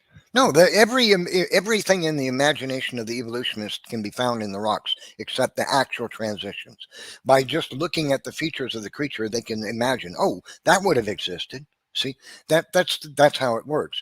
But I pointed out that so what you're believing now is that the evolution is such a prominent thing. It happened so fast and so many times that now land-dwelling creatures evolved from fish more than once, probably many times. And that's not rational. I would quote Encyclopedia Britannica on Tiktaalik. They say this, and I quote them. However, it is inaccurate to claim that Tiktaalik and other forms represent some of fish amphibian transition or are a missing link between fish and amphibians. Tiktaalik and the other animals looked nothing like conventional ray fin fishes, such as trout, and were not closely related to them. Likewise, the first tetrapods on land were nothing. Yeah. Were nothing like familiar amphibians of today, such as frogs and I got you, Neff. Well, wait, why are you interrupting me while I'm trying to read? Because you've been going on for a while now. I'm trying to read one long sentence and you're interrupting me. Can I read this one sentence? Just one, without you. The main parts of it. Every 5 seconds you were interrupting me while I was reading. No, it's not. It's about 40 seconds that you've been talking nonstop. Okay, so I'll let you say something, then I'll read it, but I'll expect you to let me. Okay, yeah. First of all, ray fin fishes, non sequitur. It's lobe fin fishes that we're talking about here. But again, you said that, Donny, is my screen being shared right now? Yes. Okay. You said that we find anything under the sun, but no, that's not correct. You can't just come up with these like mosaic quality animals with mosaic anatomy and then find them. We don't find animals with flowering parts or amphibians with feathers or vertebrates with compound eyes or this hippopotamus crustacean. We don't find any of these. The only ones that we find that have mosaic features are the ones specifically predicted by evolution. You can't just say, oh, they can predict anything and then find it, because that's absolutely not true. It is absolutely true. As I pointed out long ago, evolutionists expect every transition to exist. So if you find mosaic creatures, obviously evolution is true. Now, as for my citation, wait, why don't we find any of these? Encyclopedia Britannica. I wanted to read my sentence. Okay, read it after you answer this. Why do we not find any of the ones I show on screen? Why don't we find any of them? Okay. Well, because evolution isn't true. Evolution doesn't predict these. Even again, because creatures produce varieties in a genus, you're going to have similarities between the varieties of this genus and that genus. They're going to be some what looks to the evolutionists like overlap. They're going to think that's a transitional fossil, but it's not a transition, because if you just point to that one thing. That's not what I asked you, Neff. So you can't stop talking while I answer. I asked you that because you're not answering. I'm answering. I am. You're not understanding or listening to my answer. So you're talking about a different subject. No, I'm not. I'll try to explain it to you. Please listen and understand. We have genus 1. We have genus 2. They produce varieties. Okay. Some variety of genus 1 is going to have a lot of similarity to some variety of genus 2. It's inevitable, because the variety of created things is so great. Okay. So the evolutionists find these two and they say, look, that was predicted. And they're going to assume that one is transitional to the other when they're not. See, but they don't actually show. What the evolutionist has to have is a series of fossils. You can't just pick this one thing and say, look, it's kind of similar to that, but it's kind of similar to that, therefore it's transitional. Whereas the series, give me fossil 1, 2, 3, 4, 5, 6, and 7, and then you can see evolution occur. And that's why Stephen Jay Gould, so every evolutionist, scientist, paleontologist is forlorn, because they can't see evolution occur in the box. Okay. I just showed you Stephen Jay Gould saying we absolutely do see transitional forms. I just read you the quote. So don't. I've got 12 quotes by him saying we don't. So again, he's talking about between species, not between like large groups, like what I'm talking about. So don't misrepresent what people are saying, Neff. But specifically, you did not answer my question. I said, why do we not see the ones I showed on screen? And again, it's not like we're just ad hoc retrodicting these. The like Archaeopteryx, for example, was a prediction before it was ever found. How is it that we are able to predict the anatomy we have not discovered yet? Okay, I'll address Archaeopteryx in just a moment. But you did exactly what I expected you to do. You said Gould is talking about large groups. Okay, all he's talking about there is punctuated equilibria. I see a creature way over here has a relative similarity to this one way over here, and that means they're related. That's all. What Stephen Jay Gould is admitting, and many of these other scientists, when I'm talking about, we don't see the transitions. We don't see the one from this genus and that genus. What we see are creatures who have similarity, but it's not enough to be considered transitional by appearance. And that's what countless scientists, including Stephen Jay Gould, is admitting. admitting to. Punctuated equilibrium is a theory invented to explain away the absence of evidence. Now, I'd like to get back to my statement. I wanted to read what Encyclopedia Britannica says. Well, can I respond to anything that you just said? Well, I mean, I'll never get to read it. I mean, I've tried. Well, you can read it as long as you read it just after what I say this. Well, I know it's always after, so long as it's after. Okay, let me moderate, guys, real quick. I allowed a little bit of crosstalk there over the last few minutes, just because we have had a solid, I would say, 45 minutes of equally timed responses. Nothing wrong with a little cross exam and some healthy interruptions there. But let's get back on track now. We've got 5 minutes left for the discussion. Grayson, let's throw it to you. Feel free to say what you'd like to, uninterrupted. Then Neff, we'll throw it right back to you for your own uninterrupted response. Go ahead, Grayson. Neff, feel free to read your quote after this response, but I just want to say, like, again, we are predicting specifically the anatomy for fossils that have not been discovered yet. You need to have an explanation for how we can do that, because you can't just say that anything that we can possibly dream up, we can find, because as I just showed, that is definitively not the case. I can think of a ton of different fossil creatures that have mosaic qualities of different extant species that we will never find, like the amphibian with flowering parts on it, or the hippopotamus crustacean. I can literally go all night and come up with all these different mosaic creatures that we will never find in the fossil record. But with evolution, we can predict anatomies before they're discovered. You need to answer. Do you think that is just a coincidence and we're just getting lucky? Because that just strains the imagination that anyone can get that lucky.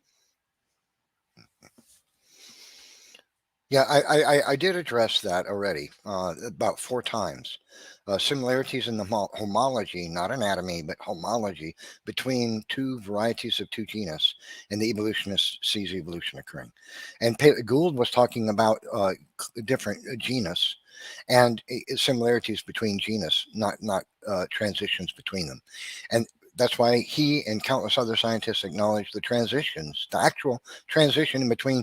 We don't find them. And that's why Niles Eldredge invented punctuated equilibria theory, which is a theory to explain away the absence of evidence and claim evolution occurs in bursts. And that's why we don't find the transitions, because it happened so fast. We never got lucky and found one that didn't erode away. So now, Encyclopedia Britannica argues against the Tiktaalik claim, as other scientists do. You mentioned Archaeopteryx. Alan Fiducia is the world's foremost ornithologist, bird expert, that is. He says, the evolutionists who say, he's an evolutionist, he says the guys holding up Archaeopteryx as a transitional form are just wrong. It was a fully functional bird. It was a bird. It was a different bird. We don't have any like that anymore. They're extinct. But it was nothing but a bird. It's not. It can't be considered transitions to birds. And he's the world's foremost expert on the thing. But the evolutionist, on top of that, bird fossil footprints have been found in the strata, what are believed to be 20 million years older than Tiktaalik. So birds already evolved. And new studies show that flamingos, owls, egrets, parrots, penguins, and many other sand grouse, sandpipers, albatross, and owls, modern birds coexisted with dinosaurs in the Cretaceous. That's not the story we've been getting from evolutionists right on up through the 1980s, 90s, that birds didn't evolve until 20 million years after dinosaurs went extinct. But lo and behold, now they're all over the place. Modern birds, penguins, owls, egrets, sandpipers, flamingos, parrots in the fossil record with dinosaurs. So the evolutionists always have to redesign the theory because the scientific evidence keeps refuting what they say. You haven't given us an explanation of how a complex specified prescriptive function. Now, why don't we wrap it up there just to give Grayson the opportunity to respond to those specific points you made, and then we'll move on to your next point that you were just about to cover after that. Grayson, go ahead. Yeah, okay. Well, so yeah, birds coexisted with dinosaurs because if dinosaurs went extinct, then they couldn't evolve into like birds because they'd be extinct. So obviously, like, guess what? There are still other primates around. There are still wolves around, even though dogs came from wolves. Mind blowing, right? I mean, even you agree with that. again, I don't think that you've answered my question, because I asked you so specifically to explain the predictions. It sounds like you're just saying that there were never any predictions, but that's just unequivocally false. Again, the anatomy of Archaeopteryx was predicted. It's not just a simple bird. Find me a bird today that has teeth or that has actual fingers coming out of their wings. Like, the anatomy Turkeys. is not bird-like. The anatomy of Tiktaalik was predicted before it was discovered. The anatomy of Australopithecus was predicted beforehand. Show me another bipedal non-human ape. Like, the actual anatomy themselves of these fossils is what is being accurately predicted, and it just sounds like you're running from that and refusing to acknowledge it. No, turkeys, and there's other birds that have these finger-like claws. They're really claws that stick out on their wings. In fact, turkeys use them to fight other male turkeys. They'll claw at each other with their wings. So there's your one. Do they have Again, teeth? I did address. There are birds today that have teeth. Name one. Ducks, certain species of duck. That's not teeth. Those are serrated beaks. Okay. So again.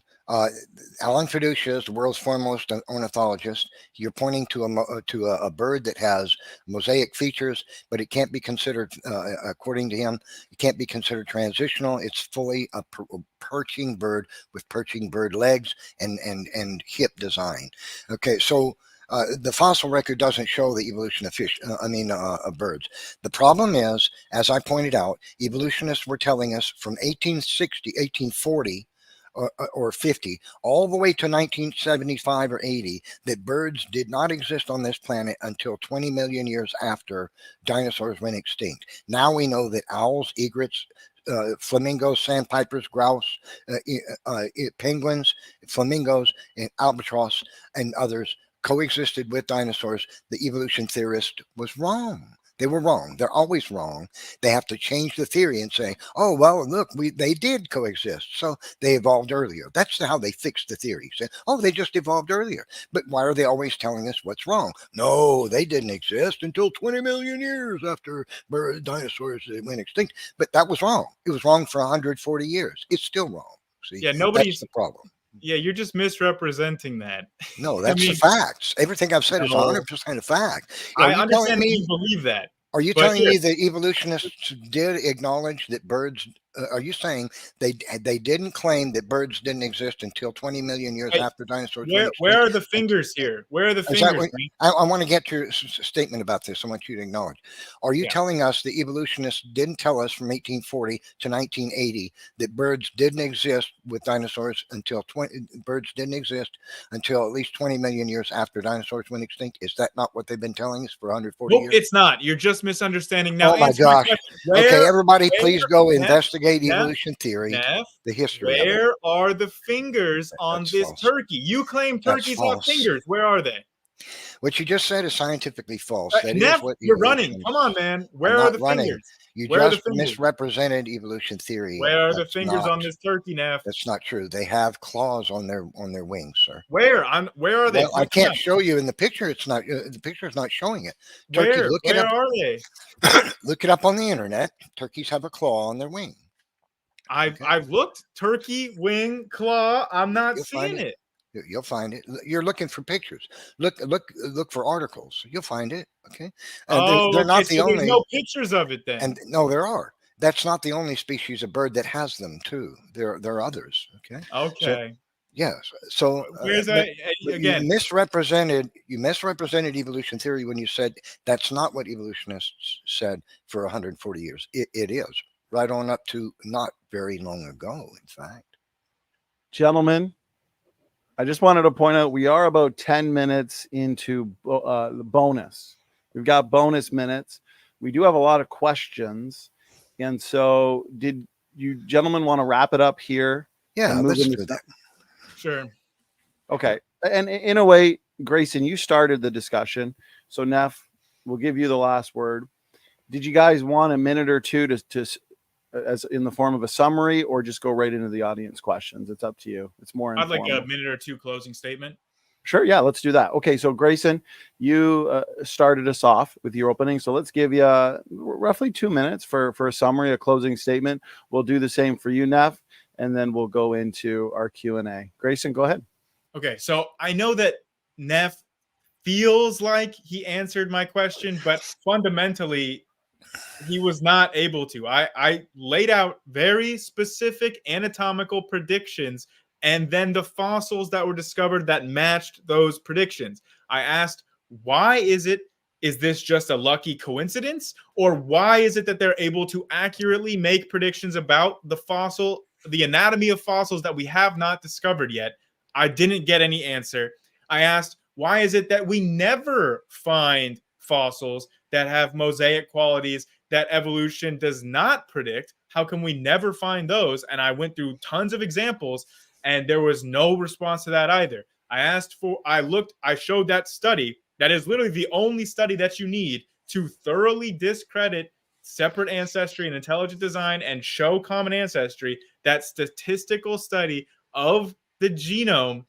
And that proves beyond a shadow of a reasonable doubt that common ancestry is true and separate ancestry literally cannot be. It is statistically, mathematically falsified. Thank you very much, Grayson, for that summary. And Neff, let's give you the same thing, about 2 minutes for a closing statement. Go ahead. Okay. So I did answer his question 3 times. He misrepresented evolution theory by claiming that evolutionists did not claim for 150 years that birds didn't coexist with dinosaurs, but didn't evolve until 20 or more million. Some said 40 million years after dinosaurs. In fact, it was in the 1970s. Many scientists were saying birds evolved 40 million years after dinosaurs went extinct. That's just 20 million years ago, allegedly million years. Okay. So I don't either. Maybe Grayson doesn't know evolution theory's history at all. Maybe he's not familiar with what they were teaching you in the 1980s, 1960s, 1950s, 1900. Maybe he doesn't know. But that is, in fact, what evolutionists claimed right on up till relatively recent, okay, until they find all these bird fossils in the Cretaceous, modern birds with dinosaur fossils. Okay, so he misrepresented evolution theory there. My opponent has not given an explanation of how complexly specified information such as algorithms, prescriptive functional information, linguistics can arise by unnatural, non-mind processes, material processes. Hasn't even addressed that, didn't touch it. He didn't touch how molecular machinery can arise by mutation to proteins, or why this would be such an outrageous, it would be orders of magnitude greater than all the particles of matter in the universe for natural processes to produce proteins that have these outrageously complex facings on them that just happen to correspond to other proteins so that they produce mechanical functions like a machine operating at thousands of miles per RPM. You have to believe in the most outrageous odds. This is just magic times magic. Okay. 20 seconds. Okay. So he hasn't actually explained anything except his belief that a protein change in a bacteria, which also produced a negative effect, somehow is evidence that one type of living thing comes into being from a different type, that anatomy changes. This is the kind of thing evolutionists point to when asked for evidence: biochemical changes, not anatomical ones, because they can't do that. That concludes my statement. All right, gentlemen, very good back and forth. A couple hours has really flown by. I did like the free-flowing nature of tonight's debate. Short and sweet opening statements, some great visuals from the both of you, and some really interesting back and forth on pretty much every one of those major topics that you both brought up. So I would say this was comprehensive, which is exactly what we want with these debates. So let me restart the timer. We'll do about 30 minutes of audience questions, as we do have some excellent questions here and a solid mix of questions too. We've had a packed house of those on your side, Grayson, and those on your side, Neff. So a good mix of people. So let's start with the first super chat that came in a little while ago. 21st Century Mind, appreciate the support. $10 super chat. Question for Neff. How do you morally justify any divine mind that creates children born with mental and physical handicaps and suffering? And do you have authority to answer for the scientific silence of Bible authors? So in general, it looks like a question pertaining to the problem of evil. Now, Right, and it's the problem of evil. God had morally sufficient reason to allow evil in that he wanted children. So to create us with free will is the only way to get love. Love can't be forced. That's not free will. So he had to allow man the option to do evil in order to have children, to people that would freely choose to love him and want to be his child forevermore. So it was unnecessary. It was a sad but necessary requirement that God knew he would have to perform. Is, oh my goodness, I'm going to have to allow them to become and do evil things. And that natural evil, such as genetic mutation, is a part of that. Since the fall and since the flood especially, mutations are destroying our genome and creating these problems. This is built in. This is the problem of evil, and God was willing to allow it in order to have children that would be with him forevermore. okay, I appreciate the response there, Neff. Grayson, any thoughts from you?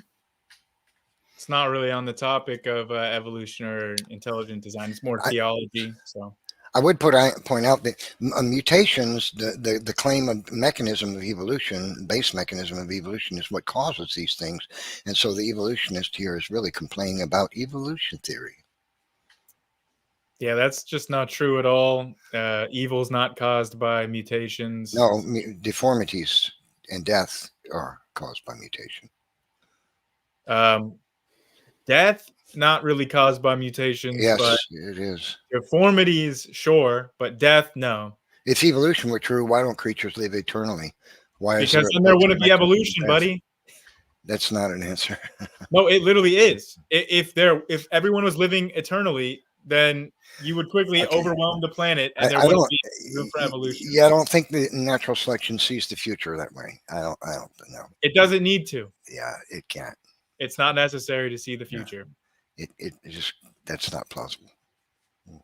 What you're saying is well, not. I mean, look, if evolution can produce the outrageous complexity, specificity, molecular machinery, information-driven machinery, and interdependent systems in organism, and just get things better and smarter, and just adapt, like you think this magic system of mutation, natural selection, phenotypic plasticity, and changes to allele frequency and genetic drift can do, then it should have just made creatures that live forever and ever and ever.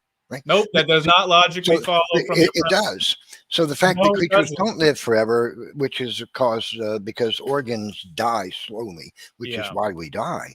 That's why we die, because organs die slowly. Saying it does is not an argument.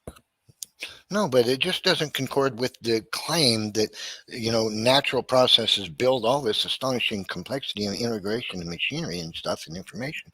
But then it's going to, oopsie daisy, it's going to die. That just doesn't wash, really. Logically, it should make creatures which are moving towards perfection, but apparently not. All right, guys, appreciate the passionate back and forth on question number 1. Here's question number 2. Comes in from Creation Myths. He's coming at you, Neff. Dr. Dan asks, does Neff realize we do phylogenetics with non-protein coding and even non-constrained, in brackets he puts no purifying selection regions? Yeah, the non-protein coding parts of the DNA, they don't match up with creatures from one to another. So I don't know where he gets this idea that this is some kind of strong support. Let me point this out. Incongruencies. This is from an estimated, I can't read the name of the paper, it's too long, it's from the journal. It states, incongruencies across different data sets is not a novel observation within mammalian phylogenetic analysis, therefore, in a final test, et cetera, et cetera. And another says, understanding phylogenetic incongruencies states, incongruencies between phylogenies derived from morphological versus molecular analysis between trees based on different subsets and molecular sequences has become pervasive as data sets have expanded rapidly in both character and species. In other words, the more we study phylogenetics, the more incongruencies with evolution theory we discover. But the evolutionists either don't know this, layperson evolution, they don't know it, or they don't talk about it. But the more we study the genomes of one kind of creature and another and study phylogenetics, the more incongruencies with evolution theory we find in the DNA of one kind of creature and another. More and more and more. They don't talk about the incongruencies. Right. So not only do they willingly admit the kind of incongruencies that Neff is talking about, because he's literally reading it from their own paper, but like what Dan is talking about here is that you can literally recreate a phylogenetic chart using only non-coding, non-constrained sequences. That should not be possible. That's not true. If intelligent design is true. Yeah, that isn't true. It is true. For example, the non-coding. We can provide a citation for you. For example, the non-coding chunks of non-coding DNA in human and chimpanzee genome are radically different, and that accounts for the preponderance. You know, the 99% claim of the genetic similarity between chimpanzees and apes, that was comparing protein codes. That doesn't help evolution theory, by the way, for a lot of reasons. That's what that was.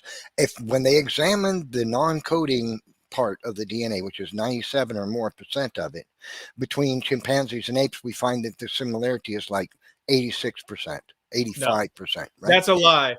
That's not, no, sir. That's secular science, right? When you only look at the protein coding sequences, it's about 98% similar. But when you look at the non-protein coding sequences, it drops to a whopping 96% similar. No, that is what the science says. That's outdated. It's about 85% right now. Well, let's do this, guys. Whoever the question's for, we'll let them respond first. Then the other debater can respond uninterrupted. And then the whoever the question was for gets the last word. So Grayson, feel free to say what you'd like to. Then we'll throw it back to you, Neff, for a final word. Grayson, go ahead. Yeah, I just went through it. When you take in all the non-coding, it's 96% similar. And Neff, you can run the blast sequence analysis yourself, and you can get this number when you look at the non-coding sequence. You can do this yourself. What you are saying right now is not true, and you could test it yourself to verify that what you're saying is not true.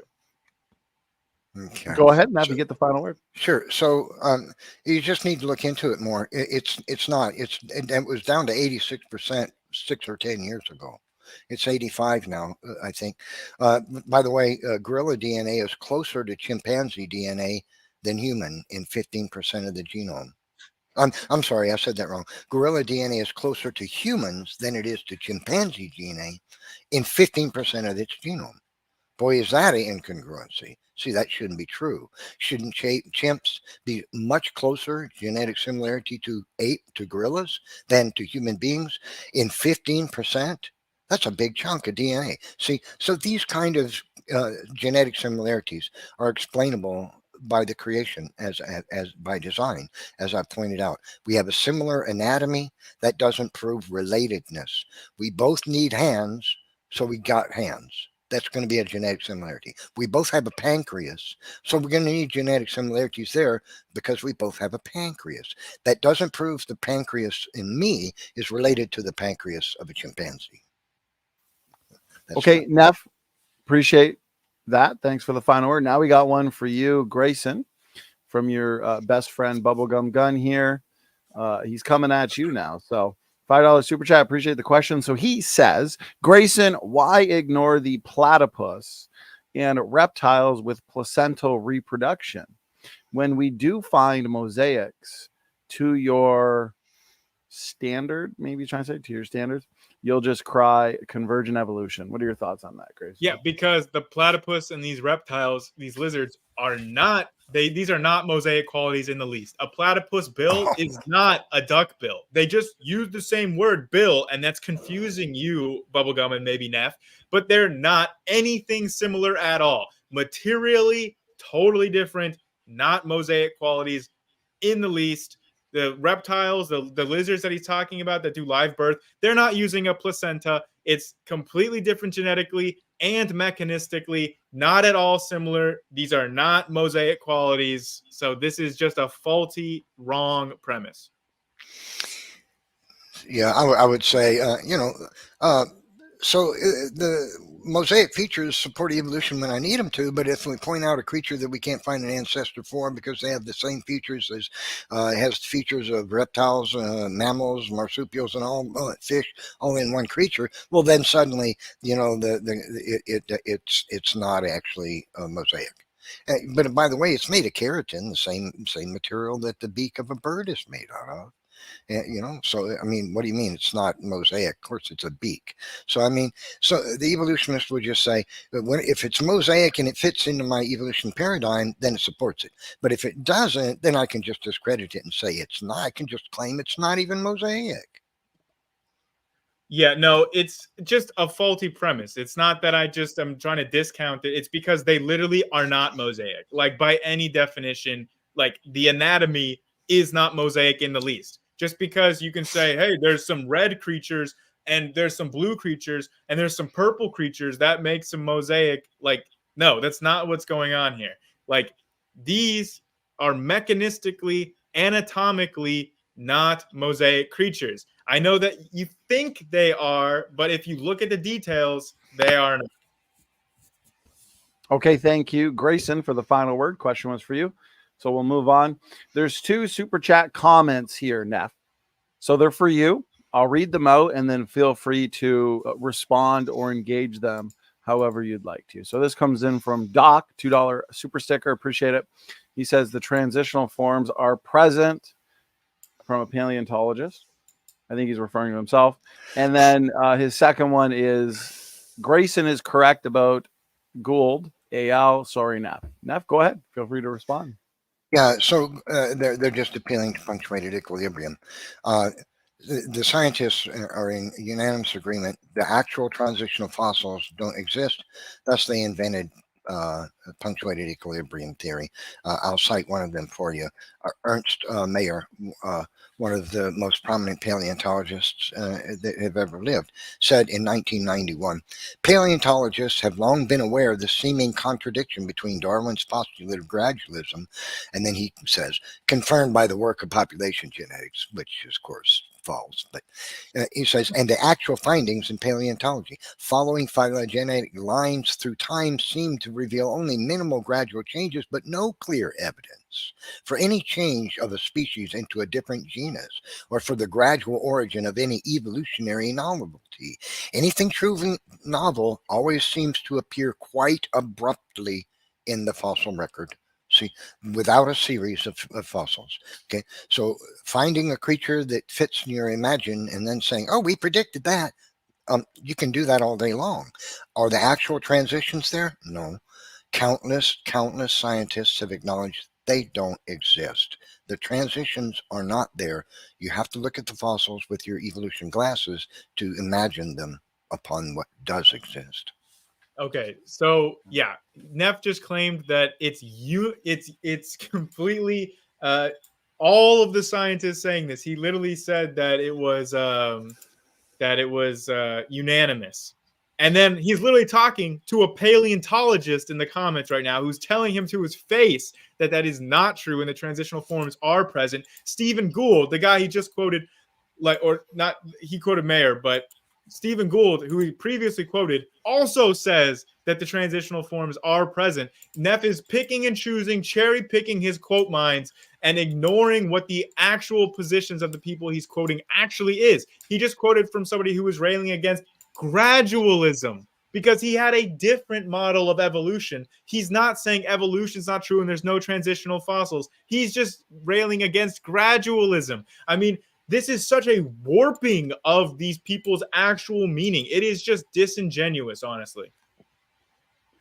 Okay, thank you, Grayson. And they were directed to you, Neff. So feel free to have the last word. Go ahead. Yeah, I guess you can't see. I'm sharing on the screen. Robert Swenson, in his book Beyond Natural Selection, 1991, says the gaps in the fossil record are real. However, the absence of any record of an important branching is quite phenomenal. Species are usually static, or nearly so, for long periods. Species seldom and genera never show evolution into a new species, but genera genera, but replacement or by one another, and the change is more or less abrupt. So abruption. You get a novel creature, boom, it appears out of nowhere, don't have any forms that show it came into being. That's what the evolutionist scientists all acknowledge. I have a huge list of scientists who admit it. They don't exist, okay? The evolutionist looks at one variety of one genus and another variety of a different genus, and because there are naturally certain similarities between them, they imagine one is a transition to the other. But the truth is, the transition would be the one between them, and they don't have it. That's what these scientists are admitting. The transition between the genus doesn't exist. And they claim that the ones who are on the branches of the genus, that's a transition, but the one that's between the genus, we have none. And that's what you have to have. They don't exist. Okay, thank you, Nev, for that final word. Now we'll get one for you, Grayson. Super chat comes in from Awesome Lawson Clips. Appreciate the support. And he says to you, Grayson, humans design things for other humans based off of how other animals / insects work. But then the atheist will say those animals / insects aren't designed based logic. Go ahead, Grayson. Yeah, there's no contradiction there. I mean, just because we can model designs off of things in nature that work does not imply that what we're modeling off of was designed. For example, we can make a synthetic snowflake, like we could 3D print it out of some other material that is the same shape as a snowflake that we find in nature. Does that mean that because our snowflake was designed, that the snowflake out of nature was designed? No, we literally watched it form through purely naturalistic processes without any designer.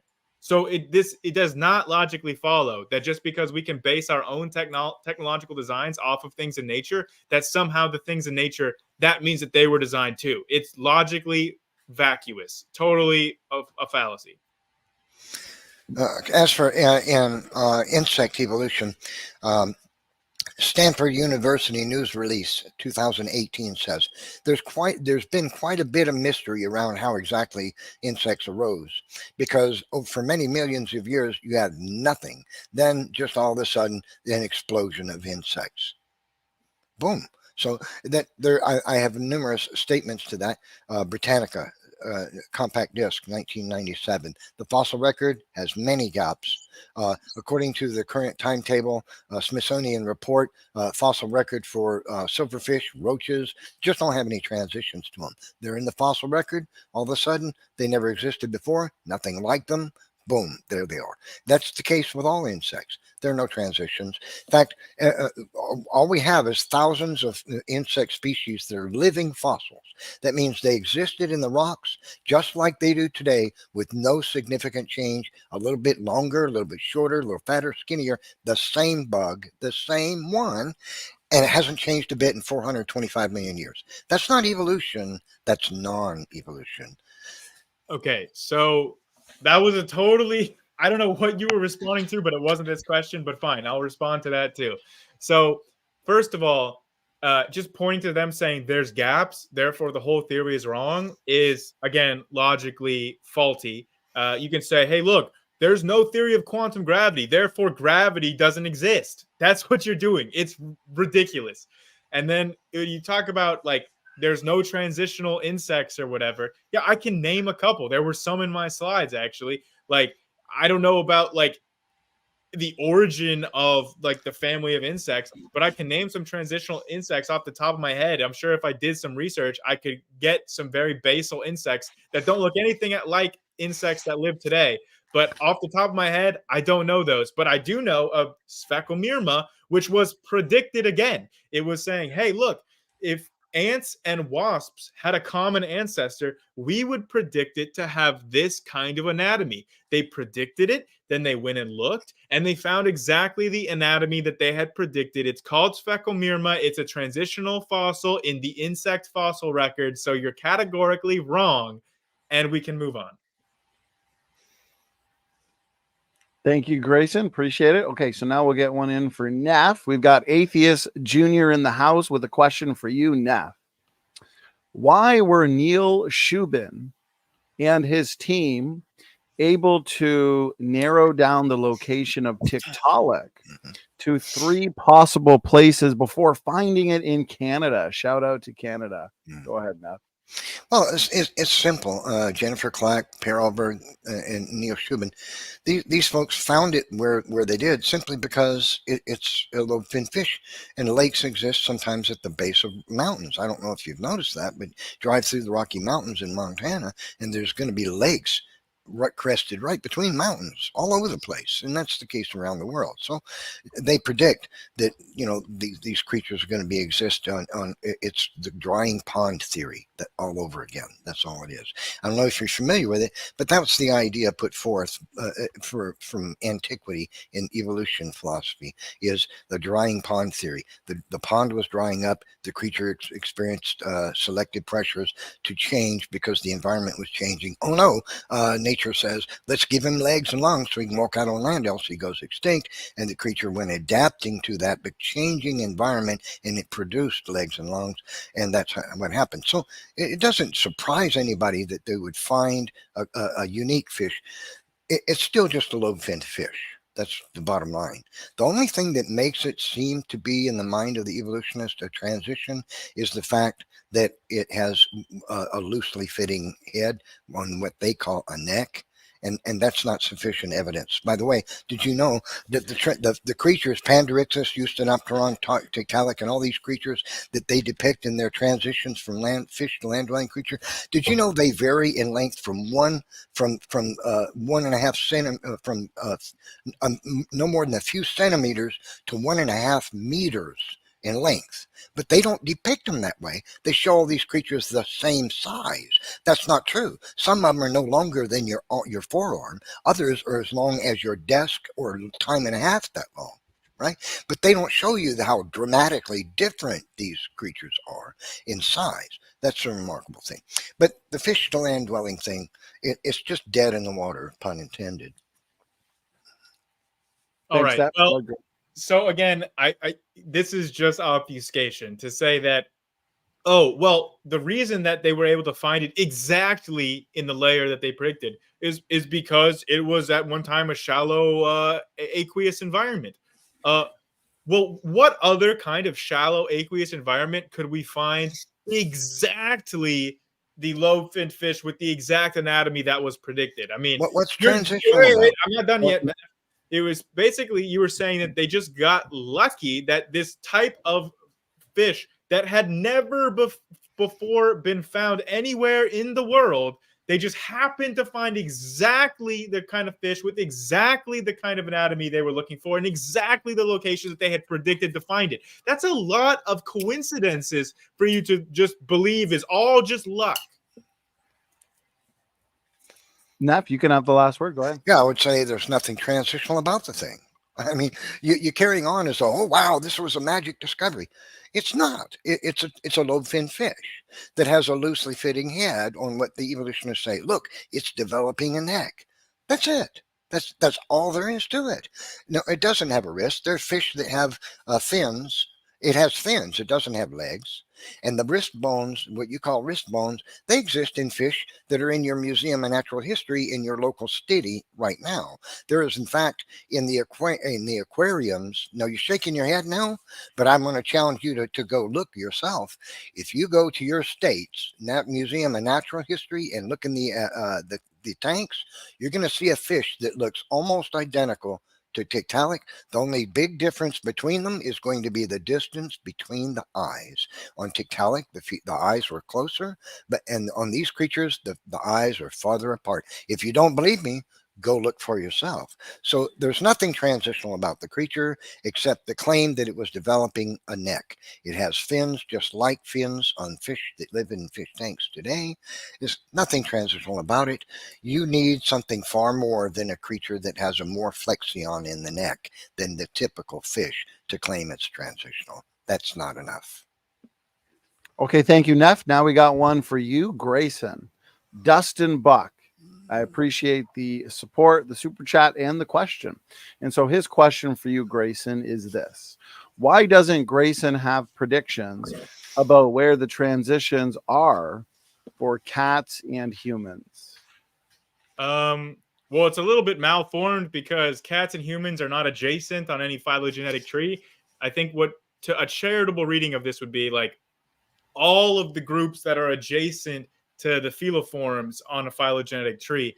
And like humans can be included in that, and we could have trace it back to a common ancestor. But the common ancestor between humans and cats would have been pretty far back in the mammalian family tree. But we do have cat transitions. Here, I'll share my screen. I'll show you the phylogenetic tree for Felidae. Here you go. You can see that there's a branch off here. There's a branch off here. There's a branch off here. You can see like the phylogenetic tree here. You can see that caniforms are all the way over here. And like, this is all like the common ancestor between like the cats and the humans would be way, way farther back even than depicted here. So we do have the transitions that he's asking for. So it's a faulty premise for him to say that we don't have them. Thank you, Grayson. Go ahead, Neff. I don't think, could you post that again? I don't know if you can share it on the screen. I'm not sure the question is asking the transitions between cats and humans.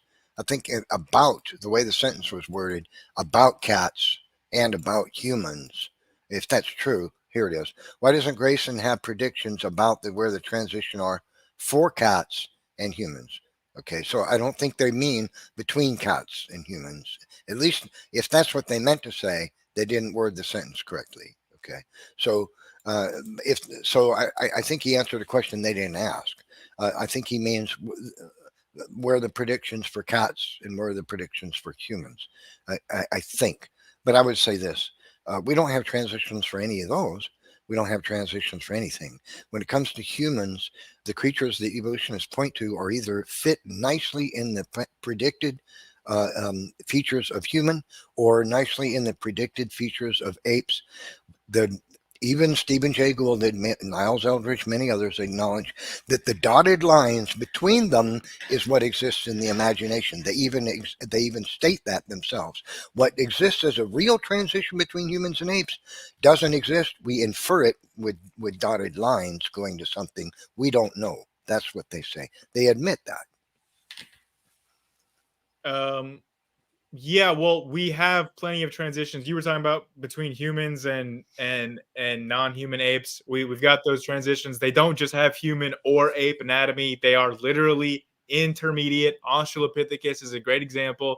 It's way more human than any other extant ape, non-human apes, and it's way more ape than any other extant humans. It's an exact missing link that the creationists were saying, oh, where's the missing link? Oh, it's right there, just as predicted by evolution. If what he's saying is true about what this question is asking, I don't understand why he brought up cats and humans. I guess I just don't understand what he's asking about. I showed the phylogenetic tree for cats and what they're closely related to. And if you trace it all the way back to the last common ancestor between humans and cats, that would be just probably a very basal mammal, even before carnivora. So it would look kind of mouse-ish or squirrel-ish or something. So I mean, I don't know what he's asking. I did my best, most charitable interpretation of this question. So all right, Grayson, we'll give you the last word since the question was for you. Now we got one for you, Neff. This comes in from Doc. $5 super chat. Appreciate the question and the support. And we're in the beginning stages, Neff, of arranging a debate between you and Doc here. Okay, so here we go. His question is Velociraptor a bird? Its skeleton is almost identical to Archaeopteryx. Also, it's been found in Aeolian, I'm guessing, sand dunes, deposited on land. Neff, go ahead. Velociraptor is believed to be a dinosaur, a small dinosaur, chicken-sized, maybe a bit bigger. Some were possibly much larger. People confuse Deinonychus with Velociraptor. Velociraptor was not 6 feet tall like Deinonychus. It was small, the size of a turkey or something like that. That's what a Velociraptor was. It's not a bird. Evolutionists, paleontologists acknowledge the transition from the hips and spine of dinosaurs to that of birds is very difficult to figure out. They can't figure it out. In fact, I could show you citations from science papers where the scientists say even birds from dinosaurs or dinosaurs birds. Was it the other way around? Because they can't figure it out. They don't have an answer for how birds came into being by evolution. As I pointed out, birds exist in the fossil record with dinosaurs, contrary to what evolution's been teaching us right through the 1980s and early 90s. So the evolution of a bird, such as the breathing mechanism, is just not tenable. It's not going to happen. They don't even have lungs like mammals or land-dwelling creatures have lungs. It's completely different. To believe that random mutations and natural selection is going to design something like the breathing apparatus of a bird is just nonsense. As for the Aeolian deposits, they can't be Aeolian, but they were deposited in sand deposited by the Noahic flood. It was a watery event. That's why it's sandstone, because sand dunes don't collapse on dinosaurs all over the place. I'm sorry, just doesn't happen. All right. So Neff has disagreed with the entire field of geology, saying that Aeolian deposits are just impossible and they can't happen. He's disagreed with the actual paleontologist who told him that the skeleton of Velociraptor is almost identical to that of Archaeopteryx. He says Velociraptor is a dinosaur, but Archaeopteryx is a bird. Your math just ain't math in there, Neff. You're contradicting yourself. And all of science, by the way. Well, I would just point out again, the world's foremost ornithologist says Velociraptor is a bird. It's a perching bird. It's a unique one. It's extinct, but it's a perching bird. Okay. As for the deposits, these were deposited by the Noahic flood. They didn't happen on dry land. The animal wasn't buried in dry land. And how we know that about these sand dunes that are fossils, fossilized sand dunes is what I would point to you about. Okay, so the thing is about Aeolian sand dunes, that is on the surface of the earth where that are made by the wind, they have an inclination of about 35 degrees.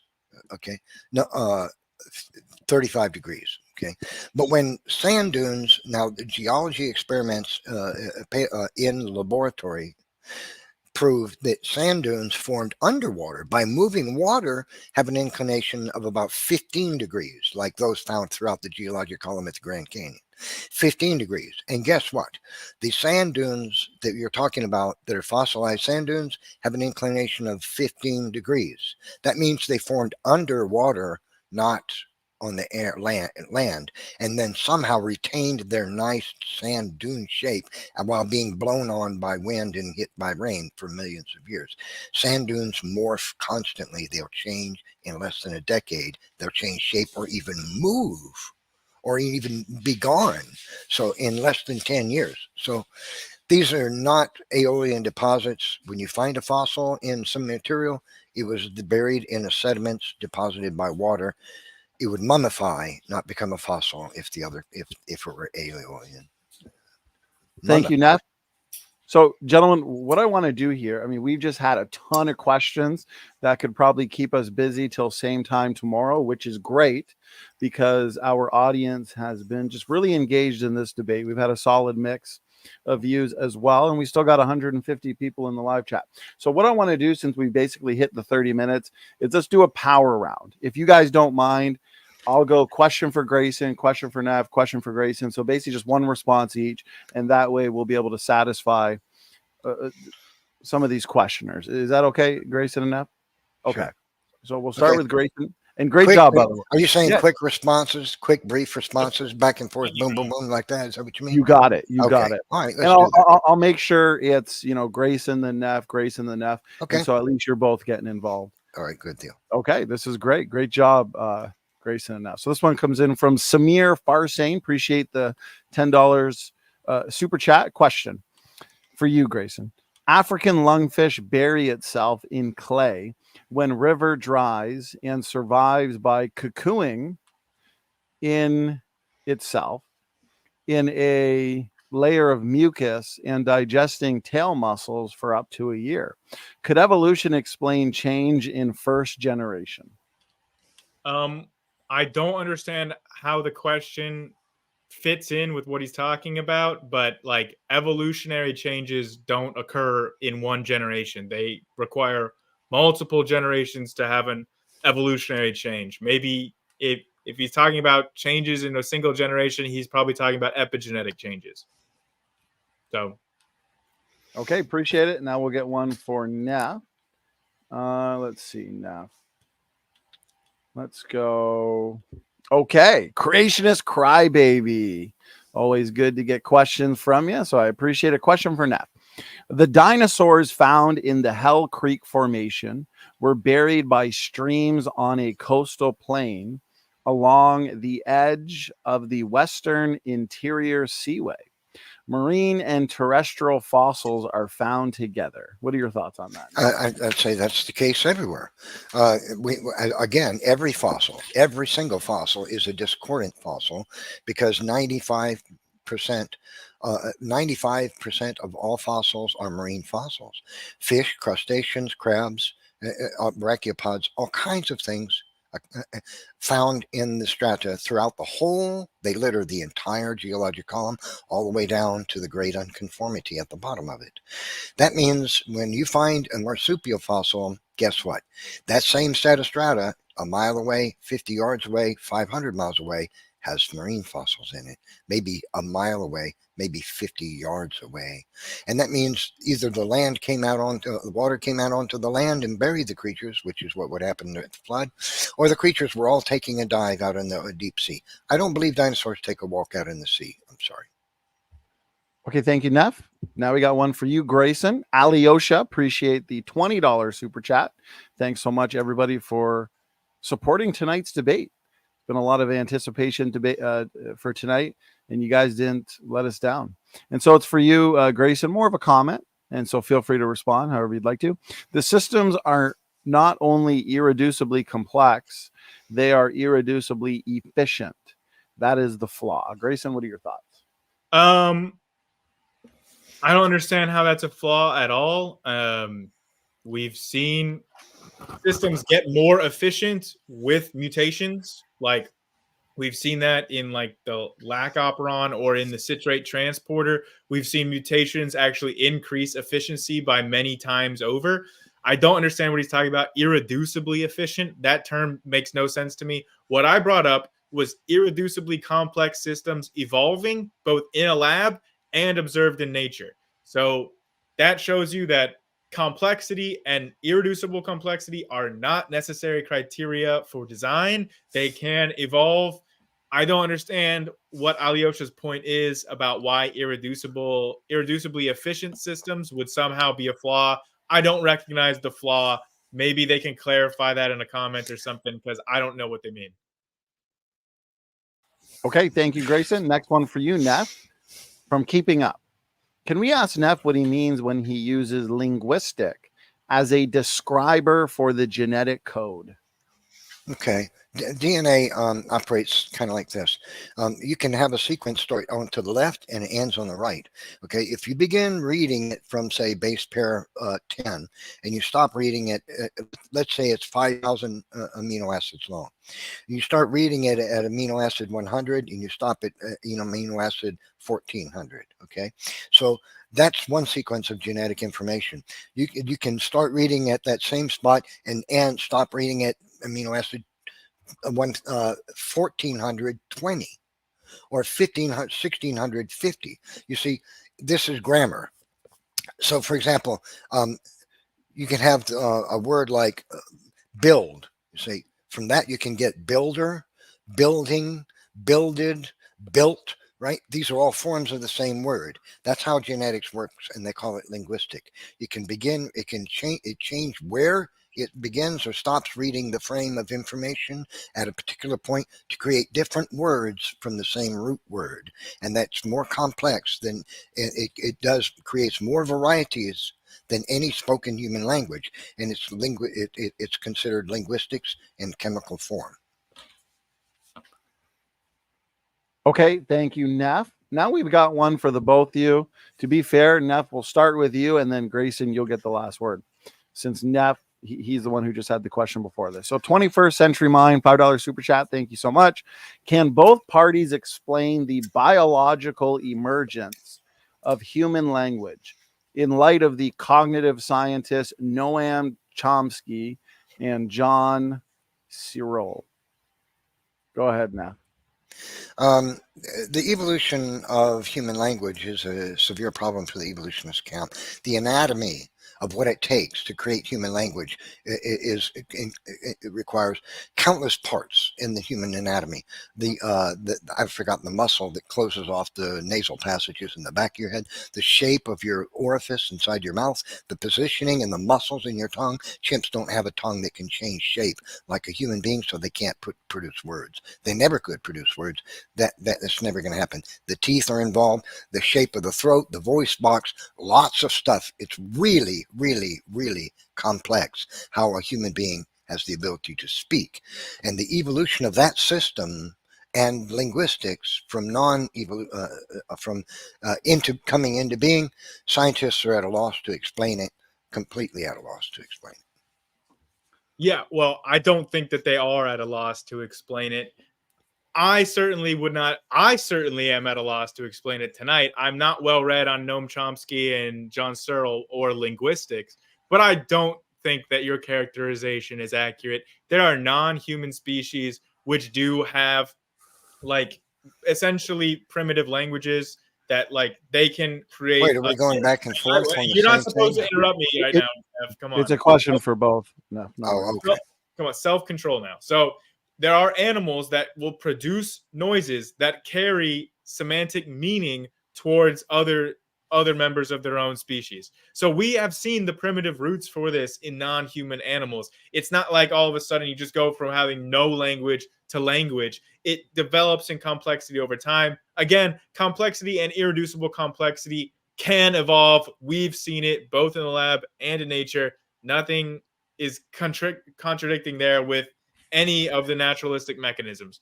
So I'm sorry, 21st century mind. I feel like I didn't really answer your first question and I didn't really answer this question. So sorry about that. But it sounds like you're quite well read on this subject, considering you're citing cognitive scientists and linguistics and linguists. So I don't know. I don't know exactly what you were asking or what you were hoping to get out of it. All right, Grayson, Neff, appreciate the responses there, and 21st Century Mind, thanks for the support. Okay, we'll wrap it up with our last super chat and question for tonight. It's been an excellent audience Q&A. One of these days in 2024, we'll just have to get a panel of creationists and evolutionists and answer audience questions for 3 hours. I think that'd be fun. Okay, awesome Lost in Clips. Appreciate the support.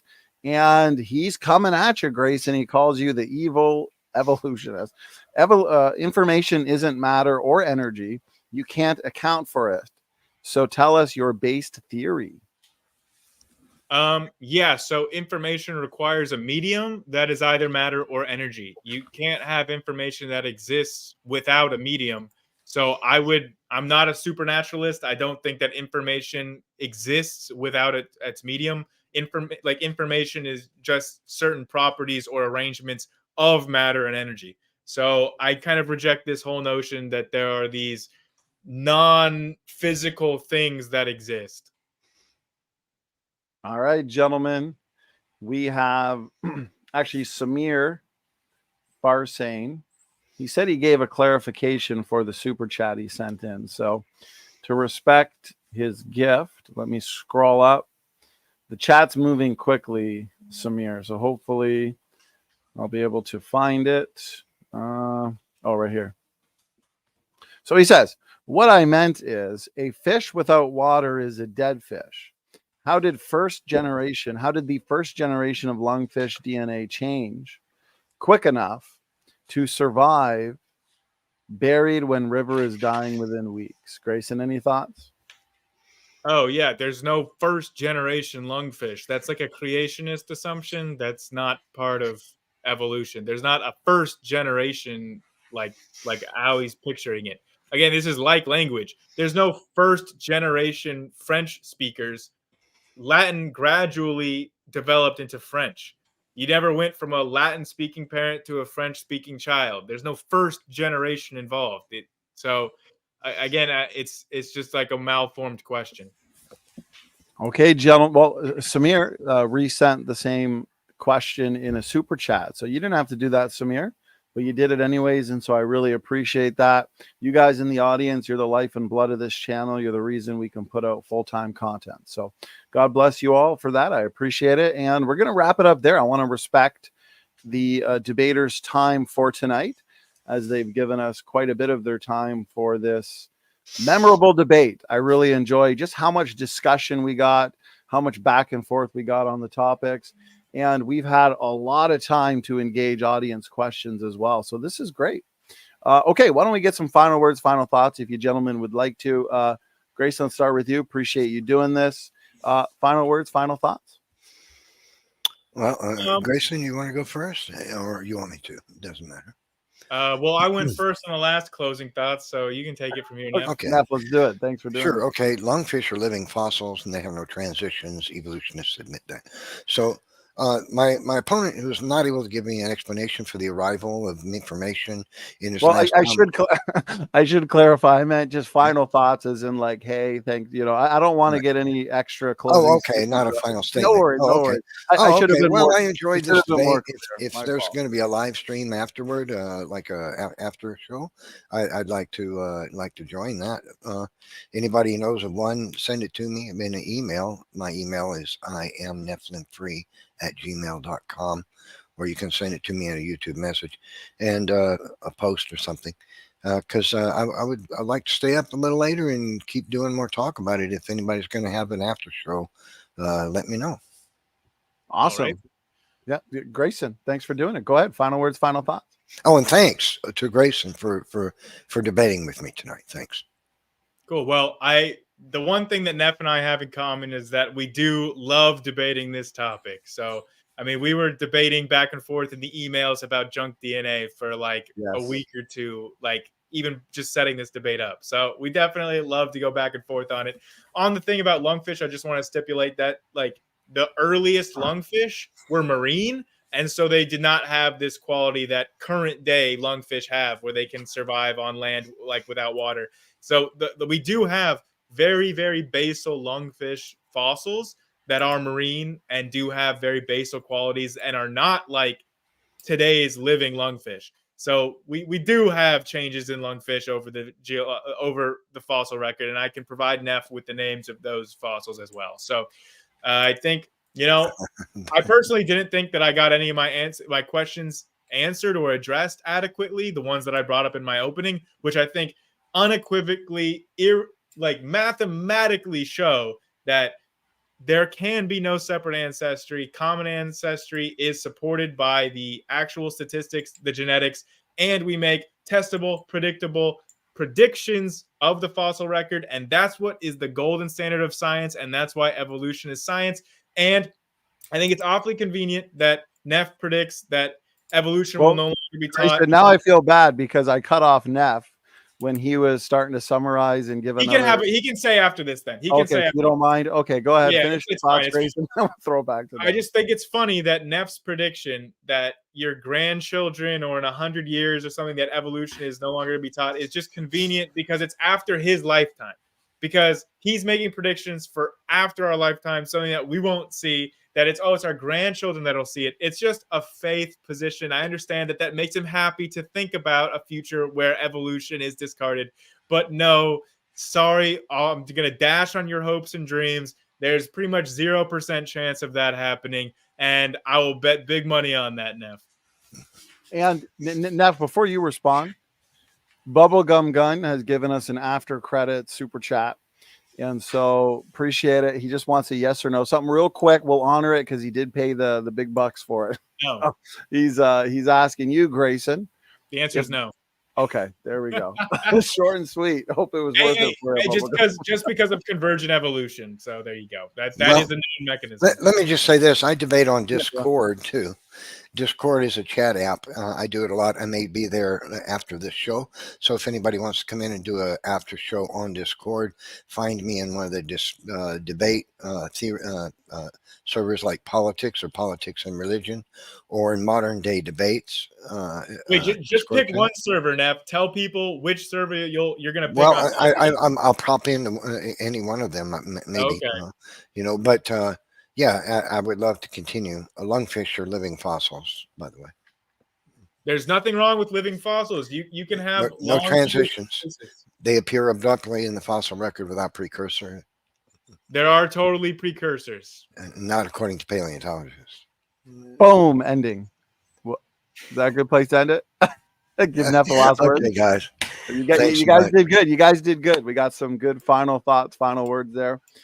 Just an excellent debate all around. I really appreciate the time you've given to us for tonight. Neff, it's great to have you back in the debate octagon. We'll work on getting you some more debates. And also, Grayson, you're a debate addict like myself, so we'll get you some more debates as well. So, Grayson, Neff, we will we'll see you guys later. To the audience, Okay. thank you so much for tuning in. Standing for Truth is out. Bye, all. Thanks, guys.